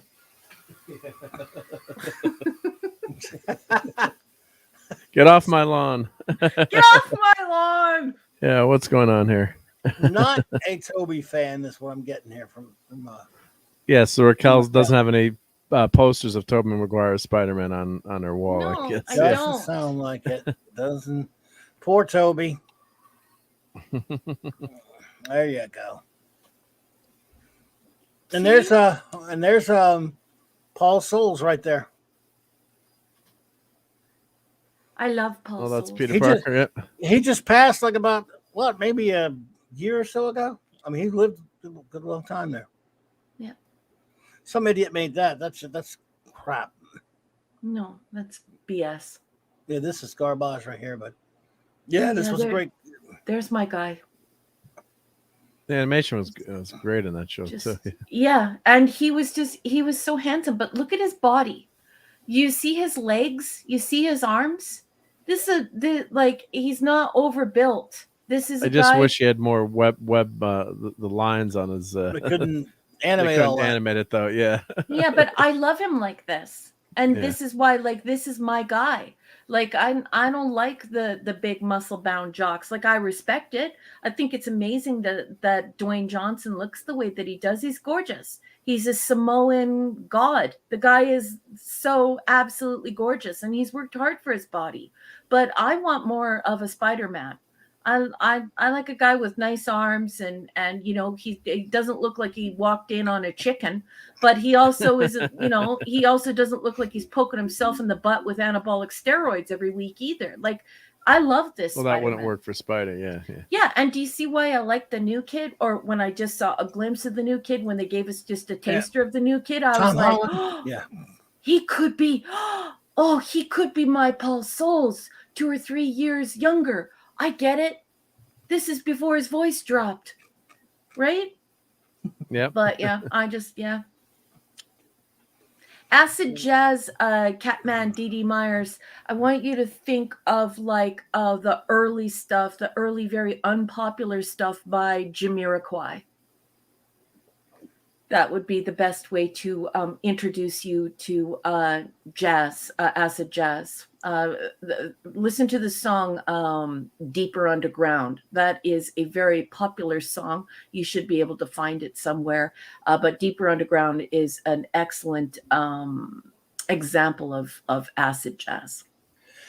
I love when he was swinging from the clouds and stuff. That was Mhm. awesome. He's swinging so far above the buildings that he Mhm. has. What is this web attached to? There we go. Deception Yeah. says, J-Man and I met Paul Souls at a local convention just a couple of years ago. He was very old and had difficulty talking at that point, but we were overjoyed to meet such a huge part of our childhood. Yes, that's Oh fantastic. my goodness. I would have kissed him. If I would have been able to meet Paul Souls, I would have planted a big old smooch right on his face. What a cutie patootie he was. And oh, such a sexy voice. He's just the best. Oh, and look, see over there in the far left, you can see my Peter Parker. That's Yeah, what my with the Peter hair Parker there. looks like. Yeah, Paul Souls would have been. I'm sure he would have liked that, right? Yeah. Bum, bum, bum, bum, bum. Yep. There you go. Yep. Oh, That's look, my hey, guy. it's a movie. Oh, that's fantastic. And see, because A little the gypsy. animation in the earlier Marvel stuff was pretty bad too. I mean, so this was the first one that had decent animation, I would say, right? Yeah. I mean, compared to the Yeah. FF and the what wasn't Iron Man and all those. Those are before this, right? I'm assuming. They were But I about a remember- year or weren't so they? before, but they were from a different company. Yeah. Yeah. So this was a much better This was artwork the Gans and Freeling or whatever. Yeah. Yeah. Or Gantry something or other. Yeah. But yeah, I was- yeah. Go Yeah. ahead. no, as I say, I always remember the episode where I don't know, as a kid, like Peter Parker, there was a blizzard or something. There was like this creature that, like a big, huge yeti that he was fighting, or the snow blizzard or whatever. Yep. Oh, I yeah. kept telling my mom, I was like 3 or 4. I'm like, Mom, we're gonna have a snow monster is gonna attack because it's snowing outside. She's like, no, that's just on TV. But you know, when you're a 3 or 4 year old, you don't know what the hell is happening, right? So Yeah. yeah. You know, back then, because Decepticon mentions that I had noticed as a kid that Spidey had no webbing on his chest in the 60s cartoon. Back then, you couldn't see much of the little TV that I have. I never really realized it until much later either. Now you can see it all clear and stuff. But back then, yeah, they It was a 13-inch black and white TV, right? He had like a military ability to sew. So basically, like in our generation, men knew how to sew and they took great pride in it. Men often went into leather work, and men could make belts, and men could make pouches, and men could even make like mukluks and slippers and things like that. So Spider-Man's costume, it's not just down to animation, it's also the fact that it was very much like this is what a man would create with this sewing machine. So it's not like he was going to be there all day being ultra precious about it, putting webbing all over the costume. Like he makes the costume because he realizes that he cannot reveal who he is, but he's not out to make something, gorgeous with it. So yeah, he makes his costume himself and does it in a very, very manly way. I just absolutely love it. So for me, it's not just, the animation studio didn't want to put all those lines on stuff. For me, it was just like, yeah, well, I knew a lot of guys back then who were in the military and guys who could sew and do nice things. And that's pretty much what a man would make if he was going to make a costume for himself. Well, I learned to sew in the Scouts, right? You had to put your badges on and they taught you how to sew and to Yeah. fix things, right? Yep. So I'm actually I can sew better than Mrs. D. Yeah, It's well, my almost a one my fiction Spider-Man is a thing, too. chemist, not a seamstress. So if Yeah. you're expecting an Yeah, but he knows the MCU, basics. He knows the yeah, basics, right? exactly. Yeah. So these MCU costumes are preposterous to me. I like my bare bones Spider-Man because my bare bones Spider-Man made his own costume. And he did it as a means to an end. He wasn't putting on he wasn't buying the bedazzler off of the shopping network to add some. Yeah. Well, you had You know what I mean? he had this in the first movie he had the costume with the sweatsuit, right? When he went Yeah. to wrestle, right? With Well, you yeah, know, yeah. yeah, that was fun, yeah. But that's kind of like what your costume would be like, right? Yeah. If you couldn't do anything. Yeah. That's right. Yeah, that's exactly it, right? And Decepticon says wrestling with rabbit ears and holding an arm up and keeping it there to get the better reception. Yeah, or worse, you take the tin foil and you pull it all the way down the rabbit ear and then you wrap it in the butter knife and you put it on top of the TV. And of course, the TV is the size of a Yugo. Uh, I Yeah. totally feel you, Decepticon. And I grew up I grew up very modest means. So we had black and white television, and back then you could buy black and white or you could buy color. Well, we started out with a black and white, just exclusively black and white. So it wouldn't matter even if there were color shows on television. Well, we only had the black and white. Yeah, I could go to the store and I'd like a black and white TV. What? Yeah, because But it was like $200 cheaper. I still have the black and white TV that we used as a kid. I saved it. I was going to throw it out when they changed all the broadcast standards over. I'm like, I'm keeping this sucker just for the memories. It's in the top shelf of my garage. Yeah, Like the old black and white, 10-inch black and white TV. And you like watching Star Trek on that or any of these shows. Yeah, you'd never catch any of the details. Like, Babylon 5, I think looks horrible on the the big screen before they of fixed course. it up, but on the little screen it's not so bad, right? I mean, and then the Well, story we is also what's didn't have number financing in big corporations, Yeah, Mark. yeah. So when you were going to buy your TV, you had to make sure you had the whole wad in your pocket. You weren't Yeah. going to be financing it through Best Buy and all these huge corporations that exist now. You would probably go down to Zenith or Granada, however you want to say it, Yeah. whatever part of the world you're in. And you walk into the store and you go and talk to somebody who owns the store who had to buy all of the televisions, and you pulled out your wad and you paid in cash. So the fact that it was $200 cheaper for the black and white television, hell yeah, you're going with the black and white. Yeah, right. Yeah, well, yeah. Mom and dad, like, what do you need color for? Yeah, Right? And then you can see finally, the pictures. yeah, then finally you got color. Then everything was obviously color, and by the time you hit the late 70s, early 80s, but even the 80s, I think you could still probably buy black and white TVs, and then you had little yeah. portable TVs too. Like we had believe it or not, like a 4-inch portable TV in the kitchen. It was like Yeah. Wow. you could attach it with a battery pack, and it was like a radio. Had a radio, so you could. I don't know why my parents bought it. Oh, But it was I like, remember you don't want to have those. a big TV, but it was like a 4-inch square, little teeny Yep. screen. But you And know what? All those tube TVs had 25-year warranties, and I think Grenada or Granada or Zenith, I can't remember which one, but it was one of the two. You could get a 10-year guarantee on one of their televisions, and so people were willing to jump in and buy it yeah. because it was a lot of money, and you needed to make sure that it worked. And I'm saying this because, of course, our crew chef on Saturday Night Star Trek, our chef, Mr. Angel, says, but nowadays we live in a consumer society and it's thrown away so bloody easy. What a waste. Yeah. And meanwhile, people like Mark and others out there in the world, Mr. Angel, still have those old tube TVs and they still work. It still works. You can't receive anything now because they changed the broadcast all digital, unless you get one of those analog converters free from the government you could get for a while. But it was it was a shame. But all those, of course, it's an old TV, but you can't just like turn it on now and even get a signal. You could hook up my VHS. I guess I could hook up my VHS to it to show the kids how it looked. But it was you had those little TVs, and like everyone's saying, you couldn't. Just getting a nice signal was tough. Or like that TV we had in the kitchen, it didn't have it didn't have a dial that you would turn. It had like a knob, and you'd kind of roll it, and you'd like try to go to where you got the nice picture. So that's right. It was hysterical. It was just it's so much fun to have to deal with that stuff. And now Oh, when and you it was look at it, you're insane like, too. If you got up to the upper channels and you live somewhere where there was an alternate station, like in Canada, we have 2 official languages. So there were times when you could actually dial one channel to another channel fuzz. So you had like 90% snow in French, and then when you just started dialing it all the way back, it would come up as ABC, and you're like, "What the heck?" what the But heck, right? yeah. Good old days, man. Good old days. And Mr. Angel says it was Zenith that gave the 10-year guarantee. Yeah, a chef. Could you imagine getting a 10-year guarantee out of anything now? Well, I have a fridge that was made in 1967, still working, still running. And now they give you like a 1-year warranty for a fridge. It's not even worth bringing it into the house. Yeah, our You're fridge just went. gonna be taking it out again a year later.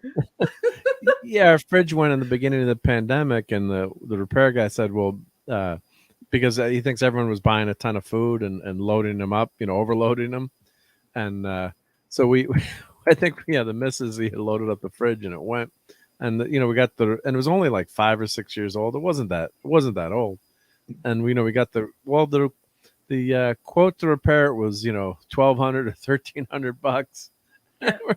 And we're like, well, we can get a new one for $1,400 or, Yep. $1,500 or whatever. It's like, and then I'm like, well, what's the warranty? If the warranty was like, 5 or 6 years, maybe we would have repaired it, because we did like the fridge, it was a nice fridge. Right. And they're like, oh, well, it's only 1 year. So I'm like, but if I buy a new one, it's a 4 or 5 year warranty. Yep. But if I fix it, you only guaranteed a year. And he's like, yeah, and sometimes it doesn't work that well, and we don't really guarantee it. Replace the compressor, and it's like, my God, it's like, years ago you'd have these, we have a fridge in our basement. Probably is not energy efficient. We should get rid of it, but it's, I think it's like a 30 or 40-year-old fridge. It still works. You can't kill it. It works great. I got a Bullmark from 1967 downstairs, and it works just wonderful. It's nice and cold. The only thing is, it now the restaurateur is going to come out in me, and now I'm going to scold you.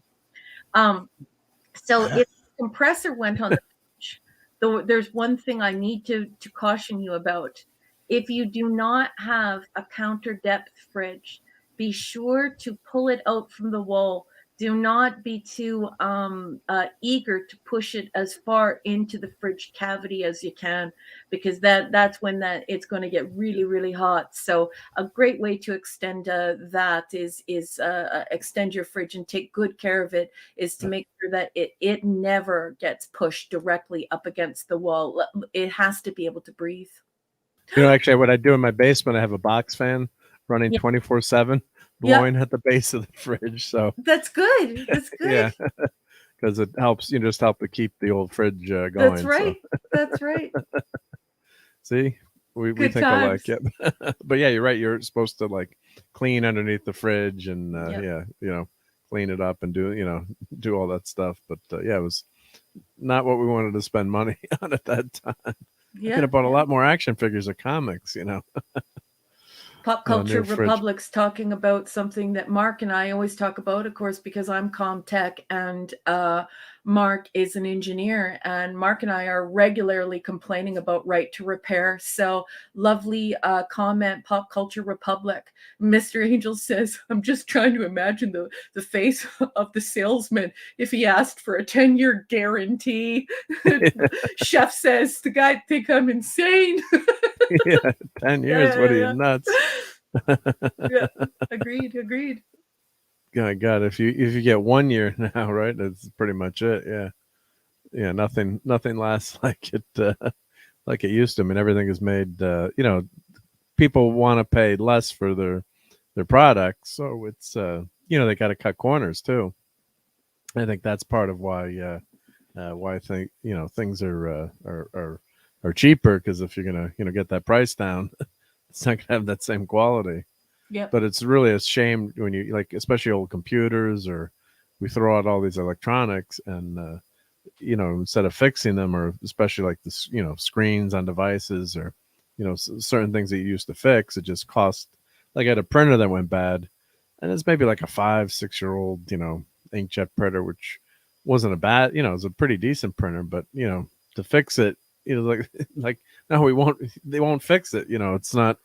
You can buy a new one for $60, but then all those resources and everything that went into building that printer, it goes to the landfill, and it's a lot of technology and chips and all the things on those circuit boards, and unless they recycle them, it's it's a shame to have all that tech wasted and not reused. So It's true. it's Especially when you start getting into the rare earth metals that are at a premium. We have a very finite, finite amount of those rare earth metals.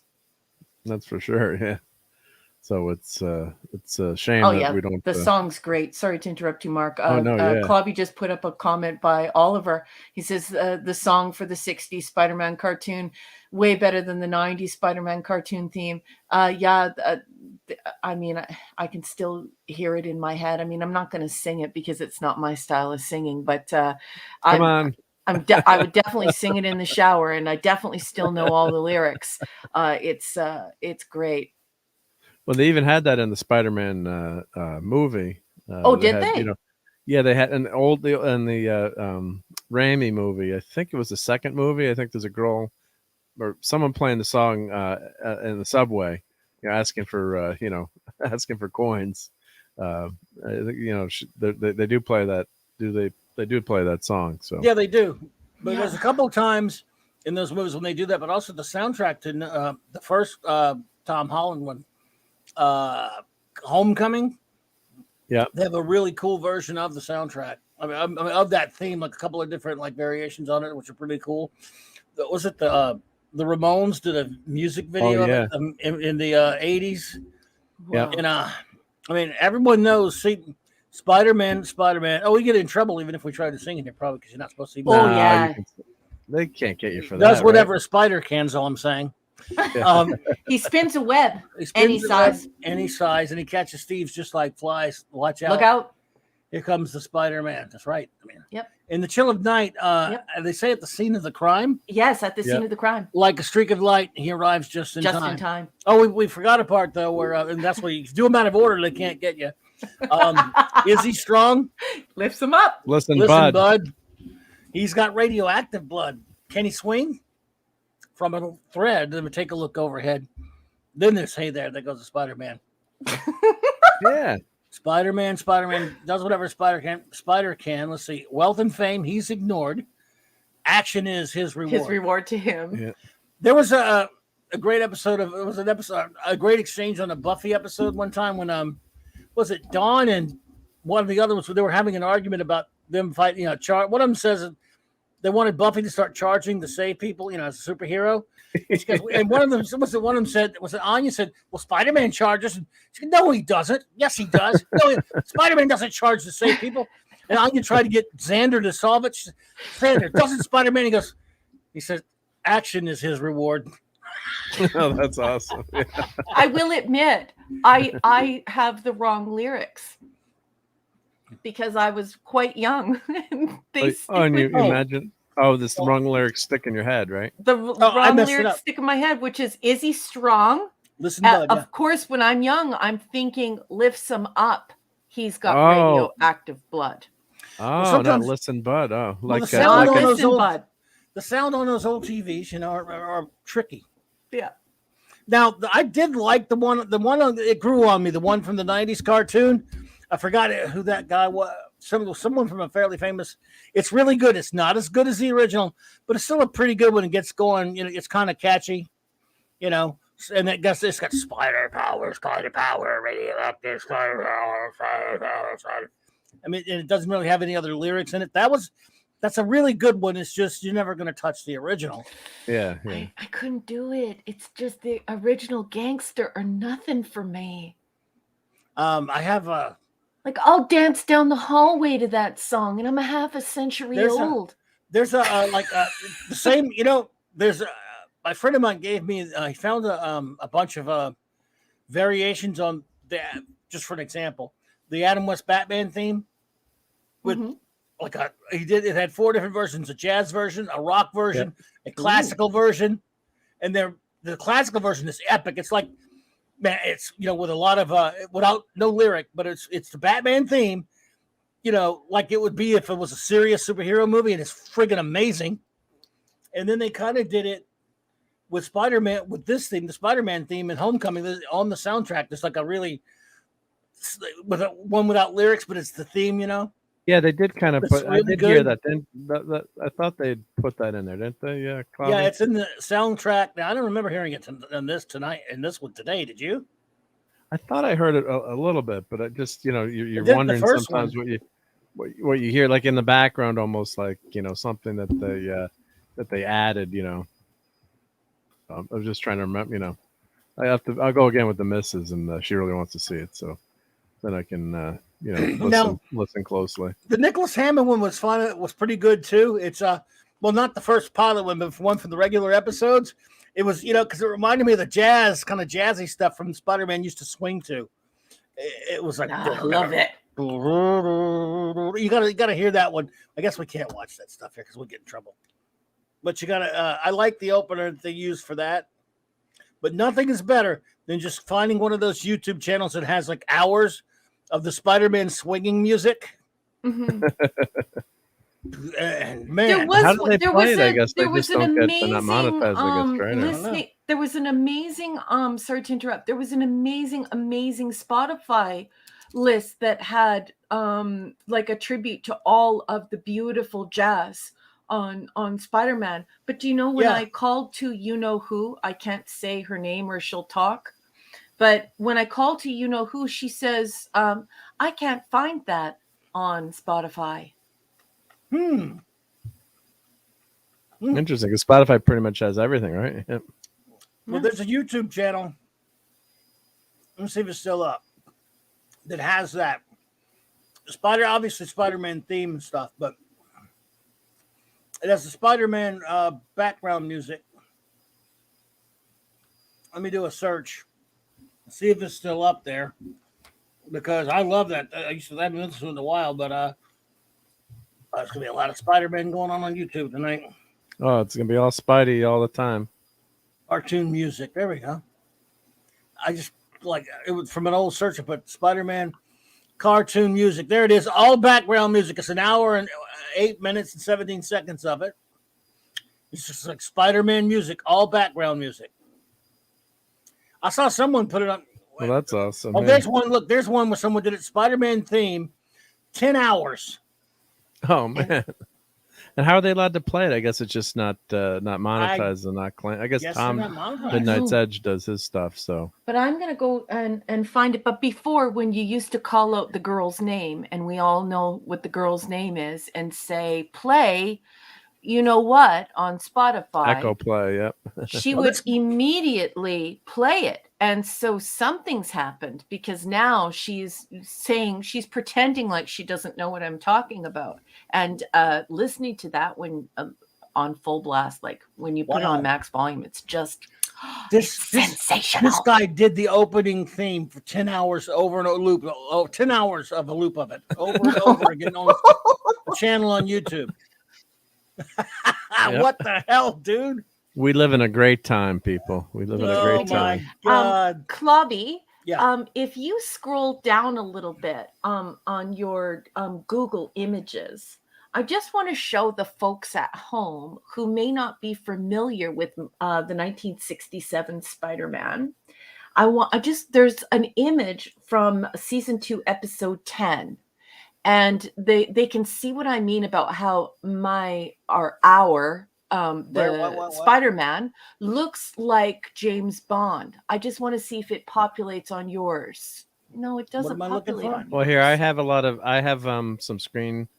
I have pictures I can show of Spidey, the cartoon, if you want. Can you please show my? Yeah, here I can show you. I can let me share this. Let's see, share. Like when you're thinking of the Tobey Maguire character, and then you see like our Spider-Man from our generation, it's like they're two totally different Spideys. Alaric Harrison, hey. Hey, Alaric, nice to see you. There you go, Raquel. Yeah, but show him in his beautiful blue suit. You Yeah, remember I'm gonna how go he would through. It's wear gonna that go. blue suit? Yeah, it's gonna get there. Yep. This is. He would wear a three-piece suit, like Oh yeah, everywhere. there's a screen. There's a shot of that. Yeah. Yep. So we can just let this play and talk, but that's the classic. Look at that camera he's got. I know. And look Look at how his cool that arms. is. Do you see how he's handsome? Yeah. Like he's not a meathead. He's handsome. He's a normal looking guy. Yep. So It's just marvelous. He's so here- beautiful.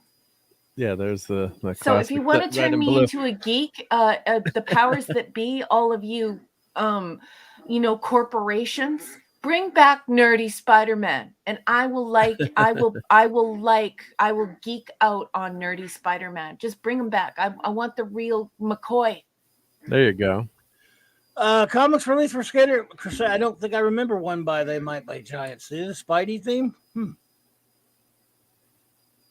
don't remember that one, but that's what's great about Spotify. Normally you can find all this stuff if you search it. I mean, we were looking for like a band that I like. They had an import album, and our friends that we grew up with were joking like, God, if we had Spotify back in the day.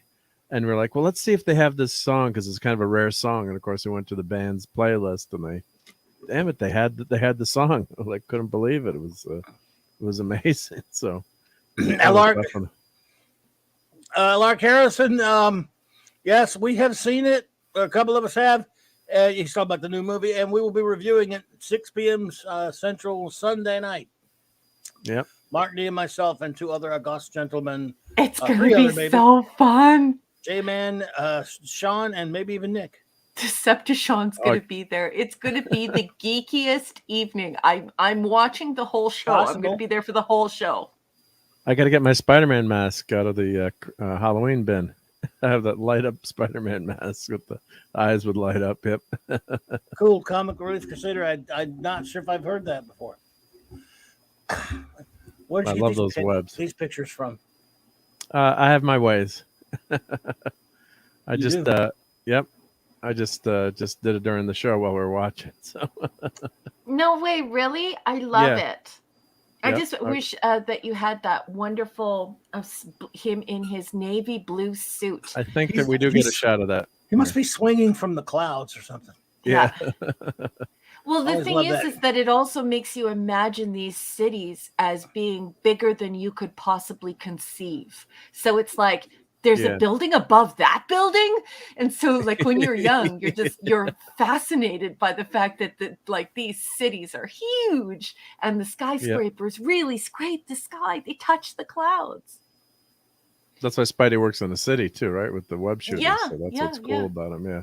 It's great. We wouldn't work out in Kansas, right? No, it wouldn't where am I work gonna that way. swing They actually did a kind of a funny commercial. You see that new commercial for whatever car that is with Tom Holland and the kid that plays Ned Leeds. He's a Spider-Man. It's a commercial connected to the new movie, and he's in a hotel like out in the middle of nowhere, and he gets out. Yep. And he puts his costume, he slings the web, and it goes nowhere because there's nothing to grab onto. And the kid comes, picks him up in the car. That's pretty funny. hysterical. Yeah. Yeah, it's like, what are you gonna do? Yeah, can't go anywhere. Yeah. Oh, good. But yeah, it's this brings back memories because that's how you grew up, and then in the animation that was the way to go back then, right? I mean, you weren't going to get a live action Spider-Man for years, years later, and even then they were just so limited. And think of the stuntmen, how tough it was to do that Nicholas Hammond series. I mean, they're hanging from buildings and they're going up and down the building and trying to make it look look as realistic as possible, and not easy to do. So it's Blizzard thing. Yeah, Blizzard creatures. Yeah, these were guys from. I hate it. From the A lot of planet these Venus. episodes, a lot of these dumb episodes didn't have the normal villains. Yeah. That always irked me when I was a kid. See, when they put this set out, and Sean mentioned it because he said he had it a number of years ago, whenever that was, and you started seeing more. But syndication, not all the episodes were syndicated that often, where I was anyway, and so we got only a select handful of episodes that were run around here, and there was a lot of times we didn't get some of the. But some of the episodes had villains that were just thrown together for the show that weren't from the comics. A lot of them did. Okay.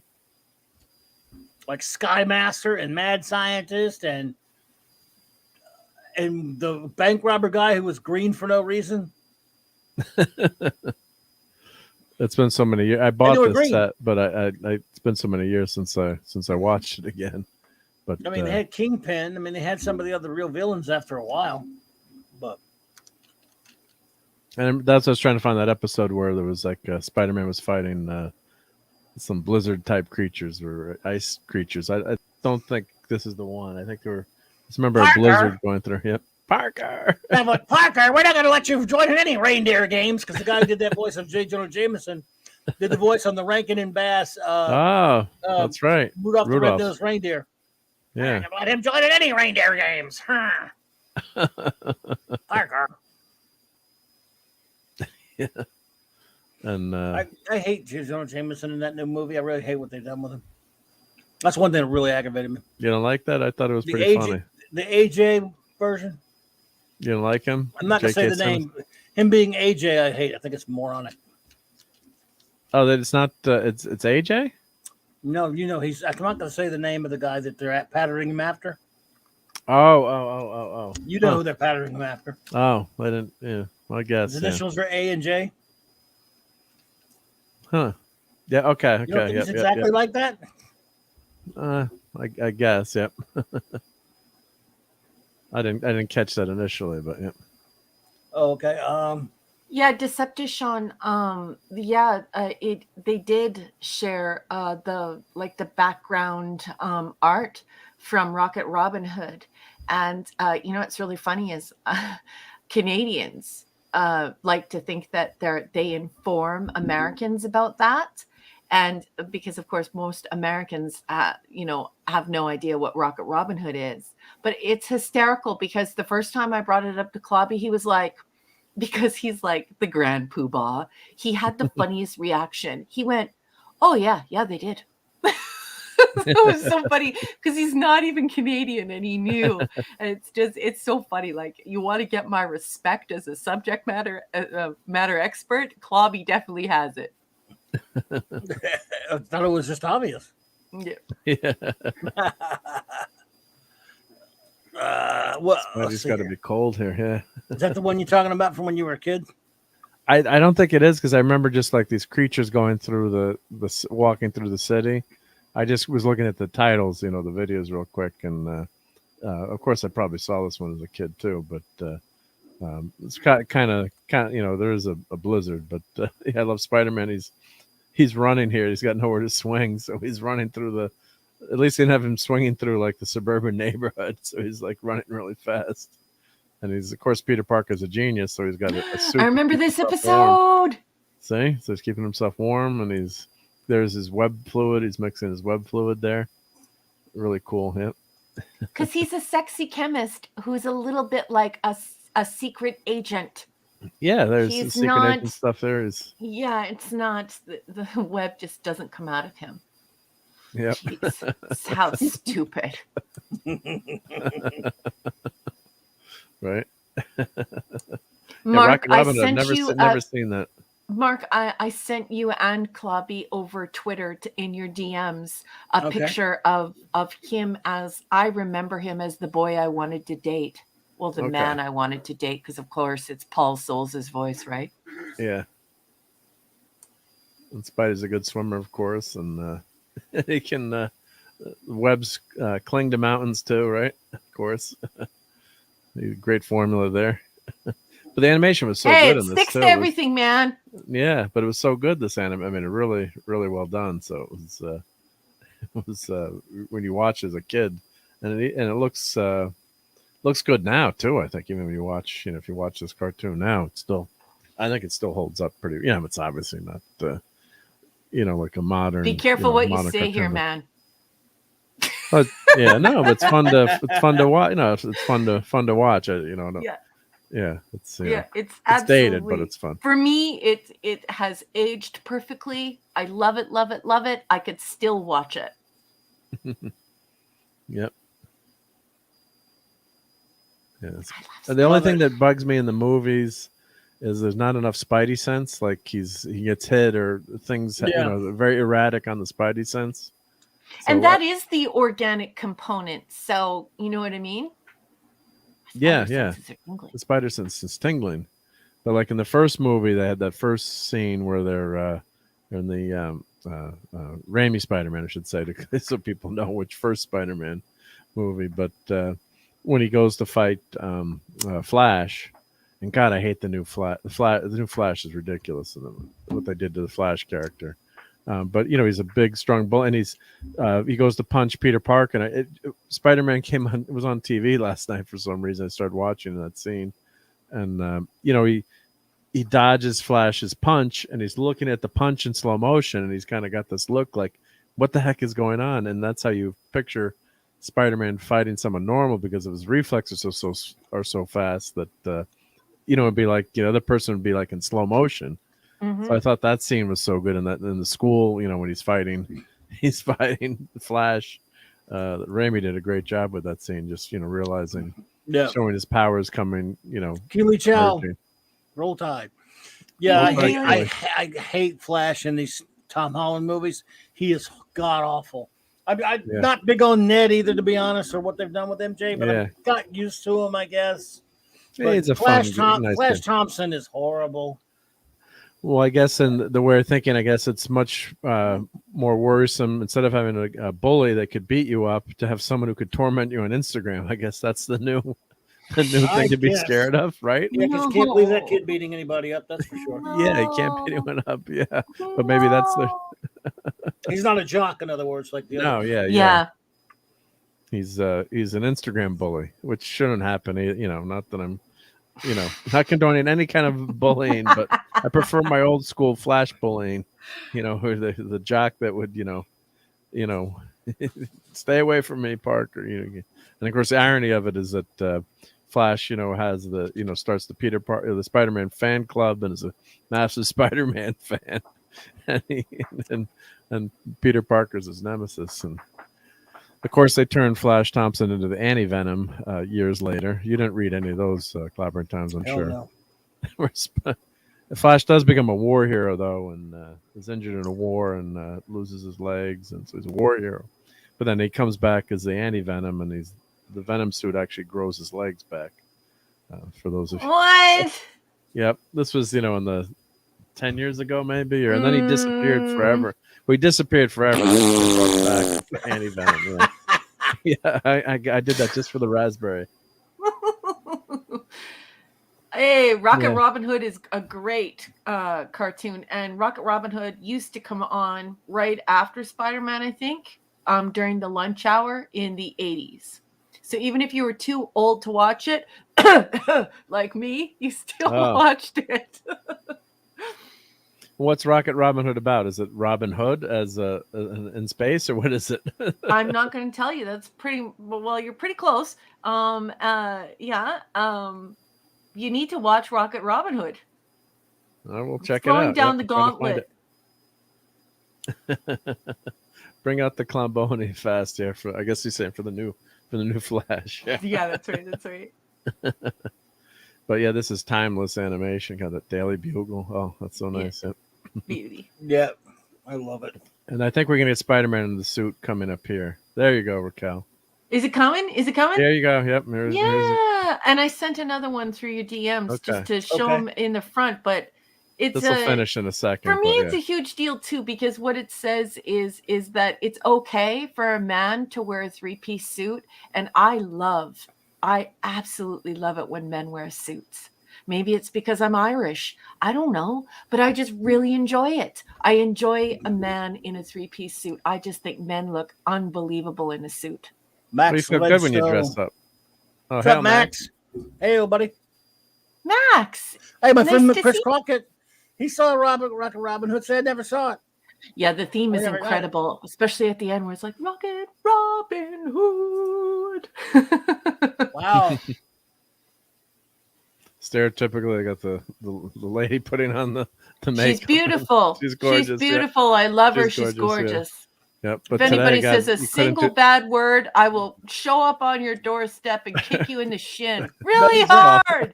Betty Brant, for the new movies, they turned her into a blonde kid, by the way.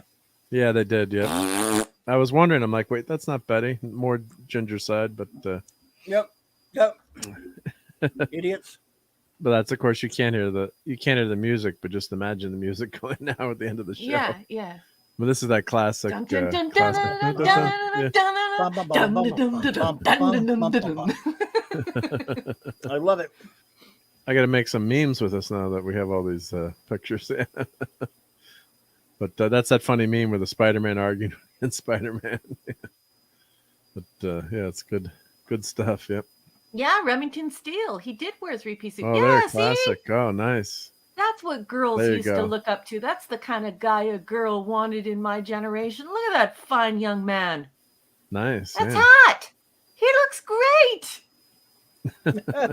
And he doesn't have to be a steroid jock. He doesn't have to have muscles in his tongue and thighs and Are they fingernails. Scooby doing the crap out of that? You know, he's just a handsome fella. That That actually link looks more detailed. That art look, is that the later season, or that looks pretty detailed? That art. thing. I think that's season 2, episode 10. Okay. That link I put in the chat there, folks, is to the Spider-Man all background music. It's an hour. And, Oh, I love you, Clobby. Thank you. I'll put it in the private chat as well. It's an hour and 8 minutes of all the background music, Nice. and it's got visuals accompanying, of course, and it's got cool animation from the Stills or cartoon. whatever. Yep. So I put it in the private chat as well there. Ah, beautiful. I love it. Thank you. Max, I would have worn a suit if it wasn't for you damn kids. Pop Culture Republic says, how things have changed. Yep. Mr. Angel says, thank you, Clobby. All right. Enjoy. Yeah, thank you. Yep, I'll put that on. Yep, I'll be like, why aren't you listening to Christmas music? What's the Spider-Man stuff in the background? Yeah. I'm not sure it's all of it though. It seems like maybe I haven't listened to this in a while, so it might be all of it though. Oh, it's exciting. Look at that Yeah, shot. a lot. Oh, that's great. Most of it. I do love that Spider-Man shot there. Wow. Yep. Lady Liberty. Yep. I guess we'll get in trouble if we played any of it, won't we? Yeah, you can't play it, unfortunately. We could play like 3 seconds, but everyone knows it anyway. So It's all that you see. It's all that swinging music. That's what I love. Yeah, Yeah. me too. I And just whoever love made it. this put a bunch of cool visuals to it. nice. Yeah. Well, I used to have like an animated Spider-Man back when they had all the the web screensavers that were animated. They had like a really like a cool animated like Spider-Man one, little characters that would swing around. And then it remembers like the flying toaster screensavers, and they had some great Star Trek ones, and they were fun. Dee Dee Yeah. Myers says thanks for the link as well, Clobby, and so did Pop Culture Republic. So everyone is interested in that soundtrack. It I have to tell you, folks, the one that was previously on Spotify was absolutely magnificent. I don't know where the heck it went, but I haven't listened to this one that Clobby's given us, but I'm pretty excited about it. I'm definitely going to listen to it tomorrow. I'm putting put it in there again and label it this time. Oh, I think Chef's got to go. He says, apologies, must go. Sunrise soon here, and I better try to get a little bit of sleep. I'll see you all tomorrow on Star Trek. All right, Jeb. Take care. Nice to see you, Chef. Get some rest, and I'm so Yep. happy that you're feeling better. And thank you so much for tuning in and joining us, and just being wonderful company to everyone here. Night, Chef. Thank you, Mr. Edjo. And what are you guess it making will us be for tomorrow. breakfast? Yeah, Yeah. Yes, right. it will be tomorrow for him, huh? I bet you he makes a great eggs Benedict. I love eggs Benedict. So Yeah, I yeah. bet you that's a Never really had tough thing to make. Yeah, you never had eggs Benedict? It's good stuff. Oh, it's good, huh? It's very good Hollandaise stuff. sauce. But had it's really Cocoa tough to Pebbles. make well. And It- Cocoa it- Pebbles. Is that the same thing? That's not the same thing. That's what you said. I labeled it this time. I put the same link back in there, folks. But Spider-Man 1967 through 1966. I mean 69 cartoon, all background music. Just so you'll know. No, that's beauty. Thanks, boss. Well, thank you, Mr. Angel, for offering that. Yeah, I will ping you. I appreciate any help to fix up that Discord channel. That much appreciated. Yep. Mr. Angel does a lot of Discord work, so I don't know if Clobbering Nice. Times ever wants Discord stuff, but yep. Oh, cool. I hate Discord. Yeah, it's tough to use, but let's see. What did they thank? I think they thank Stan Lee in this one, don't they? And Ditko. Let me Doesn't check everybody here. in the movie? You mean? In this, yeah. Let's see. I just wanted to. You mean in the new I think- movie? No, in this cartoon, don't they? Who do they? Oh yeah, Smiling Stan Lee, Jazzy Johnny Ramita. There we go. No. And there are your Can you voices do me a there, too. favor? Yep. Can you do me a Sure. huge favor? Can you please search Rocket Robin Hood without doxing yourself? Oh, look. That's my background. Yeah. Nice. Please no doxing. Please, I can't take another tip. I'm going to take a video now. No doxing. Please don't dox yourself. But yes, would you Yeah. please You look want up pictures of Rocket pictures? Robin Hood? You want Oh, pictures cool. or- The comic yeah. consider. Thanks. My daughter and I are listening. Oh, cool. Hello to your daughter.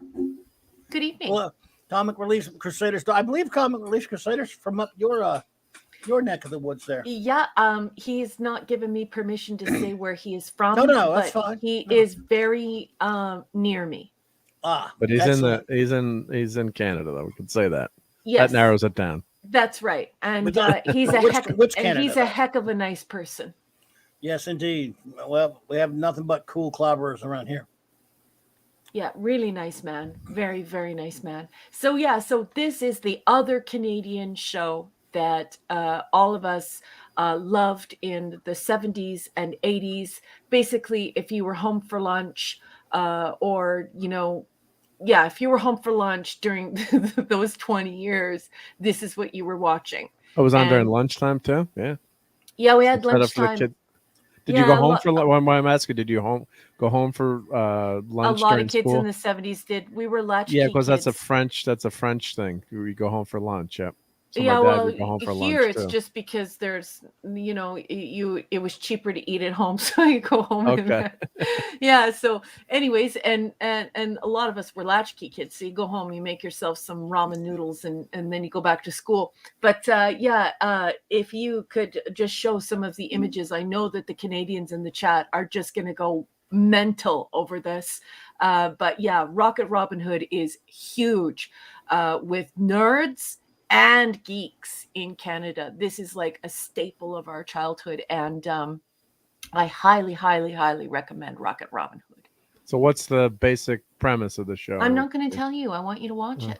Okay. Well, I mean, is he like Robin Hood? I guess, obviously, right? Well, So the question- obviously. Yeah, right. I mean, all right. There's not So it much looks to like- all right, so unfurl it's here. gotta- It's just okay. a cartoon. It's just But, a cartoon. yeah. It's just a cartoon. It's just a That cartoon. will show you right there. Like, look at Yeah. Little John. Okay. and- Yeah. So it is. Yeah. So So imagine that's all of the weapons are like sci-fi. Yeah. Okay, so that's one thing to be prepared for. I'll throw you that, and of course Okay. you have King, the King, and yeah. Putting another one in there. This is for though more good. Seems like Spidey just makes good music for some reason, because this is kind of a catchy, fun, jazzy theme opening to the 70s Nicholas Hammond TV show. I like that theme. So if you haven't heard that one, go ahead. Oh, and today's Mr. Angel says today's breakfast will be egg white omelet with bacon, chips, toast, real butter. Got to have the real butter. Yeah. Fresh orange juice, probably freshly squeezed, knowing him. Oh, Bulgar yogurt with red berries and Oh, apple. Decaf coffee last. Doctor's orders. Yeah, Oh, I'm on yes, doctor's yes. order. I'm Yeah. on doctor's orders for decaf only too. People don't know how I survive, but we do, Yeah. Mr. Angel. It's yeah. like, I asked for decaf coffee. Like, what? Cap Marcher would be so proud for you to be our chef. I feel lucky that we have you aboard our crew and that you are our chef. That's right. Yes. Sorry if you can hear my puppies playing with their That's toy okay. in the background. I'll try and mute whenever they That's not start a going no. crazy. It's all right. It's that adds So- ambiance. Yeah, that's so not the rude, Rocket I'm sorry. Raccoon, Rocket Raccoon, Rockin' Robin Hood sound effects. Yep. Was it really a Mego figure? Is that a made? Did they make that after like a fan one? I wonder. That looks cool. All right. Well, I'll check it out. I'll try to find it on Please do. on the interwebs. Yep, it's got to be I will somewhere. tell you this: if you have an opportunity to buy it rather than just watching it, I Yeah. highly recommend just buying it. You will never regret it. You know, Okay. Mark, you and I are of one mind on you don't spare the bucks on the good stuff. That's true. And Yep. this is this is cherry. Rocket Robin Hood is cherry. Well, I think you know, I'm trying to think of like the best cartoons I loved as a kid. So this cartoon would be Spider-Man. You know, animated would be up there. Then of course the Star Trek cartoon would be one of my favorites. I'm trying to think of well, Clobbering Times. I'm guessing you love Thundar the Barbarian, probably. I love it. That's a great Yeah. name there. Thundar is one of my all-time greatest cartoons. Soon there will be some. Well, I can't announce it, but with a fellow, a great channel on the, and I will be soon collaborating on a Thundar show. Mhm. Nice. Yep. Yes. And I loved Dungeons and Dragons cartoon as a kid. That's more 80s, you know, not but it was that Dungeons and Dragons cartoon was really I fun. haven't seen Friar Tuck in years.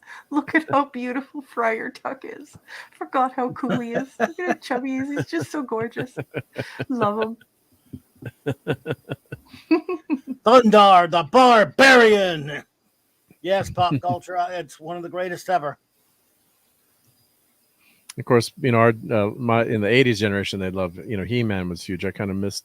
I was a little bit too old for He-Man, but I was too old for He-Man. Way too old for He-Man. Are you kidding? We have a lot of friends of ours that just like that few years younger than us that really love him. And Yeah, it's true. I Yeah. respect that. It's true.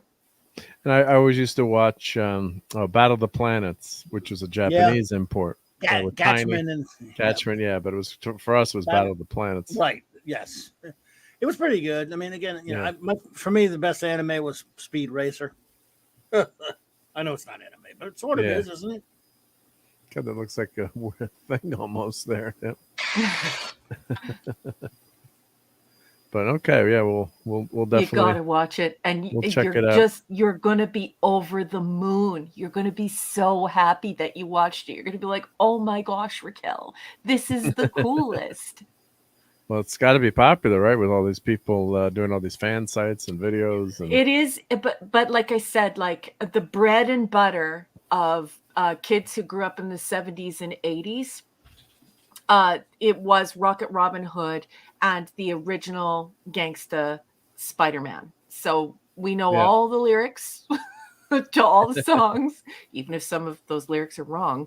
That's funny because like one of my Mrs. D's good friends, she would always get the lyrics wrong or saying. So she's like, she thought it was a doggy dog world instead of a dog eat dog world. Oh no! And then she was saying, she was singing like "Stairway to Heaven" wrong. So it was like "Stairway to a" or whatever. She was messing up the lyrics. No, poor thing. No, this is more due to the fact that it was only on television and you didn't get to rewind. Right? Yeah. Yeah. So yeah, just very super cool. I know you're absolutely gonna love it. If you love the original Spider-Man, the original gangsta Spider-Man, you will absolutely love Rocket Robin Hood.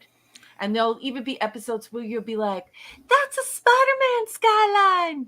Oh, you'll recognize, right? Yeah, I think there was one of the clipping or looking through these clips. There's someone was comparing Spider-Man to Rocket Robin Hood. Yeah. Yeah, I watched so much Spider-Man and Rocket Robin Hood growing up, even when I was too old to watch it.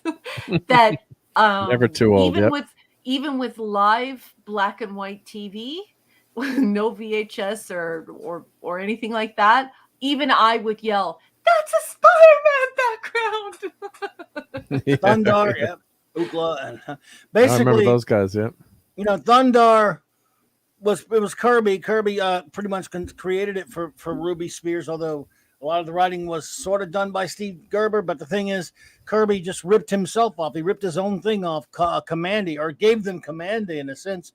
They just called it Thundar. It made some differences, but Thundar was pretty much Commandy. So, and yes, I love it. That's a Kirby creation there and a great cartoon, one of the best. Well, I just I got feel the good because I just got the Blu-ray of that. Oh, Oh, sorry. you did just get the Blu-ray just came out, right? How does it look? I feel Clobbering pretty Times? good because I brought forward Nice. the Rocket Robin Hood. So I feel like I did my clubhouse duty tonight. But I want to hear about Thundar, and I also want to hear about Space Ghost. And I'm sorry to interrupt you guys while you're talking. Space I just needed to Ghost. quickly interject because the puppies are going crazy on the squeaky thing. So I'm going to mute now. Oh, okay. Space Ghost. Yeah, good Yeah, I job. love Space Ghost. He's pretty popular. Thundar's not as well known. Fresh news 24, well, or 247, I should say. Haven't seen you before. Welcome. He says, asked, did John Campia enjoy Spot? I don't know. I don't keep up with John Campia, so I couldn't tell you. My guess is probably yes. He likes everything. Kidding. I don't know the guy. I don't know him. So, yeah, Matthew Powder, Robert. Matthew Powder says Rocket Robin. It sounds like Blake 7. Now I'm going to watch it for sure. I've watched a few more episodes of Blake 7, so that's pretty damn good, I have to say. You're going to blame me. You're going to blame me for this. I'm going to blame me. Yeah, yeah, it's. Did you get got the some Aurak good yet? No, let's see, what episode was I on? I went to episode Deliverance? 9. Let me check. I got to Google it because I forget the episode now. You guys just tell me what happened in it, and I'll tell you the name of it. Then you'll tell me. Yeah, I saw the last one I saw was when they rescue the president. The bounty. Yep, the bounty. Yep. So I saw that one, and let me check here. But yeah, I mean, like you said too. If I think our generation, we grew up with, didn't have the best special effects, or it didn't matter as much to you, like some of the quote unquote cheesiness. I don't think the show looks bad per se, but I saw Project Avalon. I love it. So I really like that one. That was good. That was yeah. one of my better ones of the first season. Yeah, especially that was what Blake did to Travis with the little ball. Yep. Yeah, no, that was the ball disease thing. Yeah, but yeah. So, that was good. Yeah, and Avalon. I guess Avalon becomes a character later in the series. I'm assuming, but you don't want to have any spoilers. I can't really spoil you. You can't spoil me, but so there's an Avalon android in it. Yep. Actually, Sean, I have that set too. He says I've got that Jack Kirby, the Unpublished Archives trading card set with Ruby Spears. Made all the Kirby's pitches. They look imaginative and awesome. Yes, it's too bad only one of the shows got made, I think only one. But I have that card set as well, man. Came back in the 90s. It's a great card set. But see, I love Blake 7, Pop Culture Republic. I don't know if you're still there, Raquel, but we can tell you a little bit about Thundar if you want to hear about it. You've never heard of Thundar? I am. Of course I am still here. I'm listening to everything you're saying, and I love this engrossing conversation. But my puppies are obnoxious right now. But yeah, Wow. I would love to hear about that. And the a Pop Culture Republic. I really like this person. Like, this person has been really good company to us. And I have no idea what Space Ghost is. So we watched Hercules after Rocket Robin Hood. I've never even heard of Space Ghost. Really? And Thundar. I don't know what either one of those are. And so if you guys just want to totally geek out, I'll be here to listen, and certainly I will be laughing and cheering you on in the background, but you just won't be able to hear me because of the insanity that is going on over the What's going on with those toy. puppies? Wow, they're wrestling over tonight. there. These kids, wow, crazy kids. Well, Thundar the Barbarian came out in the early 80s, like 82, 83, somewhere, 1982-ish, I believe. And it only lasted one season on ABC. And basically, it's the something like 2,000 years in the future, the moon goes crashing out of, gets messed up. And basically, it's one of those dystopian future things. Jack Kirby did a comic book called Commandy in the early 70s about the same thing, the last boy on Earth, where in the far, far, far, far future, there's only one human. His name is Command D. There's reasons why it's named Commandy, and of course the whole Earth is populated by all these other species that evolved from animals. All the he's the only human, well, the last boy on Earth, pretty much. And so the show takes place in a world with sorcery and science and all that other kind of stuff. Well, Thundar is pretty much the same thing.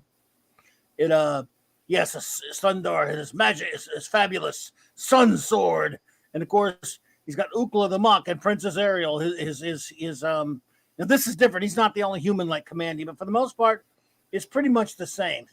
And Jack Kirby was hired by Ruby Spears, a cartoon, production company. He was hired in the mid or late 70s, actually, when he was just about to leave Marvel again, to come up with a bunch of different concepts for cartoons. And this one was one that stuck. He came up with the concept. A writer who also was a comic book writer named Steve Gerber helped develop it, and they made this cartoon. But it's pretty much a Kirby creation because it's him pretty much borrowing heavily from his own work. In this case, Commandy. It's a lot like that. Yeah, but you're ripping off yourself. That's okay. Yeah, Well, it's perfectly fine. Yeah. What time did this come out? Was this before or after Conan the Barbarian, This or was the Conan 80 movies? It was right before. It was same year, I think, as the first Conan film, but it was in production a lot longer than before that. It was like 82, and it was on again ABC. It only lasted 20-something episodes. And like I said, I just got the Blu-ray of that, and it takes place in the future where, of course, like I said, there's super science and sorcery. You can't really have a sword because it's a Saturday morning kiddie show. So he has a sun sword, which is just sort of like a lightsaber. He has a Chewbacca type guy with him, Ukla the Mok. That's his buddy, and that's Princess Ariel. She's a sorceress, and they ride horses and just go around having adventures in this land full of monsters. Now, there are humans, unlike in Commandy. There are humans, but they're all pretty downtrodden, and he's trying to help humans and other life forms, fighting evil sorcerers and all these other bad guys who want to take over, that kind of stuff, and just having this very Saturday morning simplistic, of course, like all cartoons back then, but it clever. Looks beautiful, Clubby. It looks beautiful. Oh, it is beautiful. It's clever. It has a lot. I mean, there's actually a scene there. Sometimes they would like go into these abandoned subways or things like that. And one of them, there's actually Revenge of the Jedi poster that you can barely see. Well, that's awesome. Okay. Look at that. Yeah, because it was originally called Revenge of the Jedi. Yeah. Right, and there's other stuff that would show, like, the ruins. But it was really fun. It was really actually pretty imaginative science fiction stories. Yes, of course, it was Saturday morning fare. It was adventure, it was action, that sort of thing. But it was a lot of fun, and it should have gone longer. And fortunately, it's not well known enough to be destroyed by some jagoff remake. We shouldn't have talked about it. We shouldn't have brought it up. We're pretty safe. I think we're safe on this one. Yeah. Kevin Smith is. You don't want Kevin Smith to remake it? No, he wouldn't. Is that the guy who did cries such a great all the job time? with. Yes, He did such a great job with He-Man. Yeah. Sean says Thunder episodes were a cut above the other adventure cartoons at the time. The imagination and amount of things that happened each episode's really held my attention. Me too. I mean, well, of course, it's Kirby. And there's the thing, though. You think nobody knows about it, and yet everyone, someone from my generation, when you mentioned Thundar, there's Eric, loved Thundar. I mean, God, Thundar was so good. Yep. I loved it. The princess was very cute, too.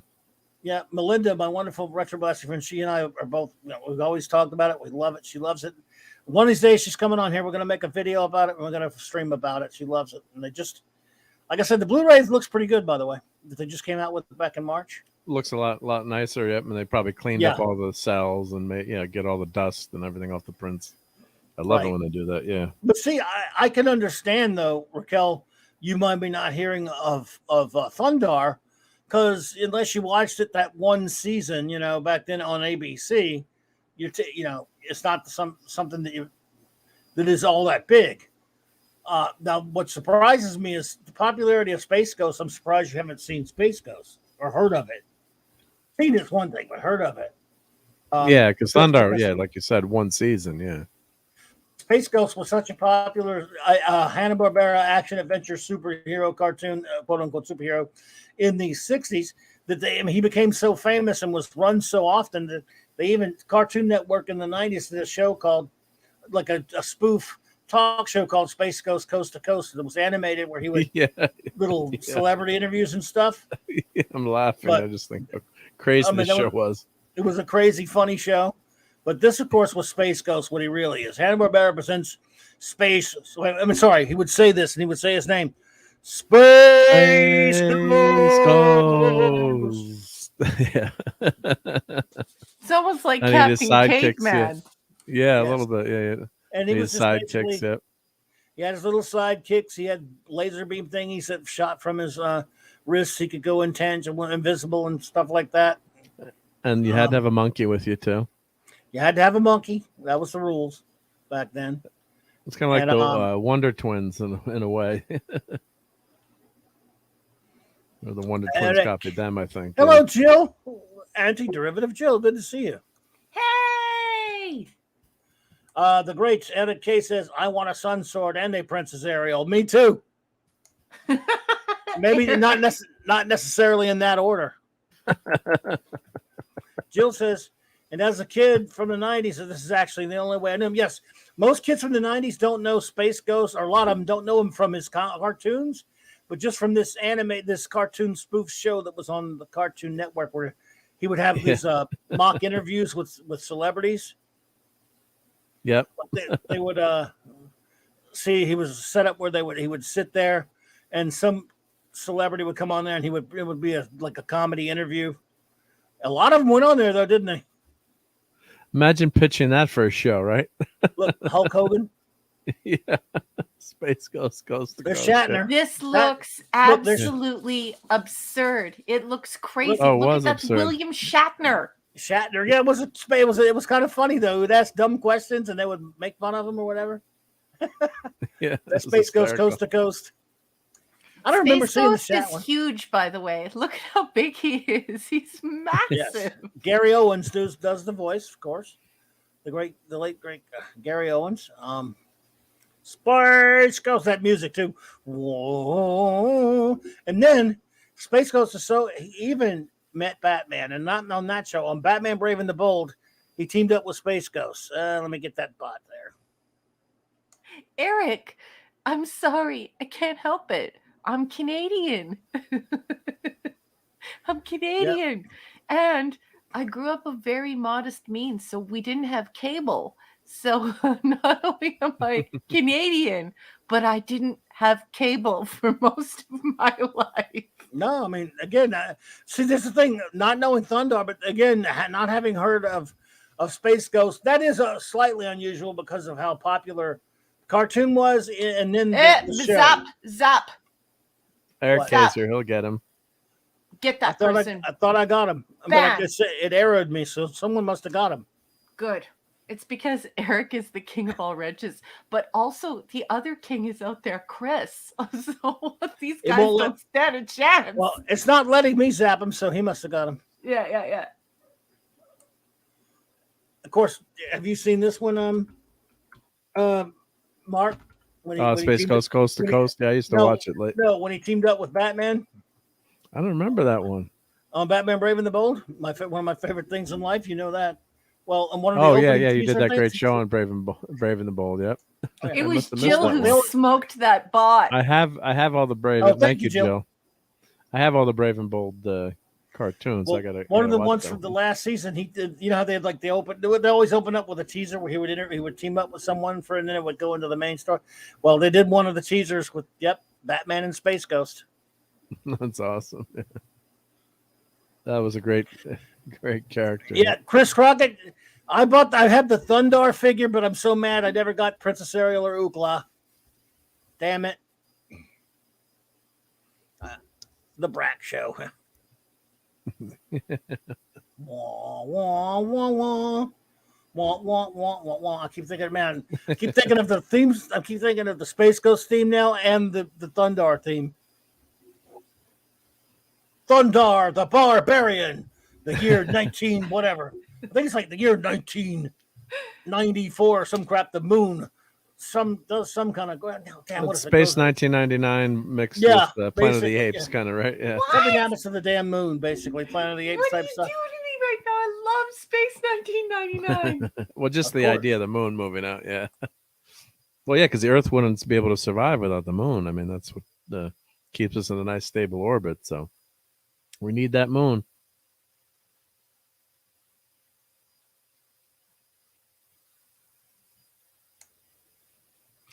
Yep, we sure do.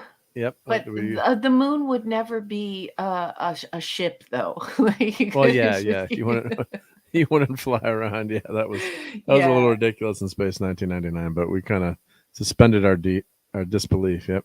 Because it was just so much fun to watch. Of course, as a Yeah. Canadian, I didn't get to watch it until I was an adult and I had access to American television. But yeah, it's just Space 1999 is glorious. Yeah, I don't think we got cable. I had moved out of the house and moved back, I think, for a while after college. Yeah, I don't think. Yeah, I know we never had cable at my parents'. Yeah, or maybe we had it for a couple of years. Maybe I'm trying to remember now, but Well, it no, we wasn't didn't. easy for our parents to get cable either, right? Like people think of coaxial cable and things of that nature, but sometimes cable was more far flung than just simply a coax in the back of the TV. Many people in their black and white sets required the A/B switch.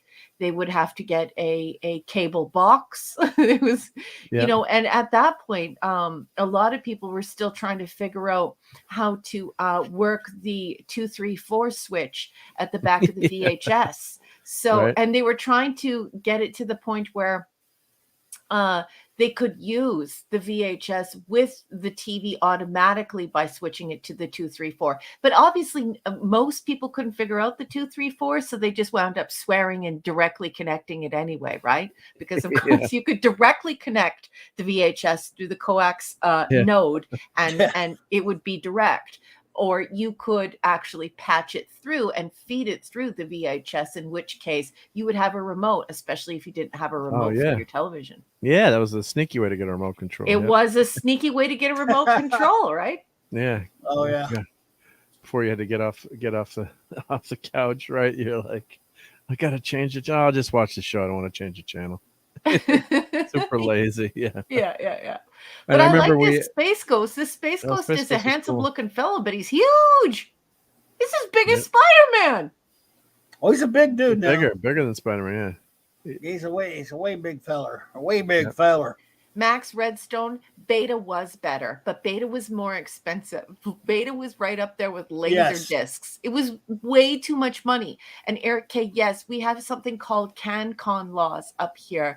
And so there has to be a certain percentage of Canadian content. It's the law here. We even have maple laws as far as, like our... You have to drink a certain amount of maple syrup every day?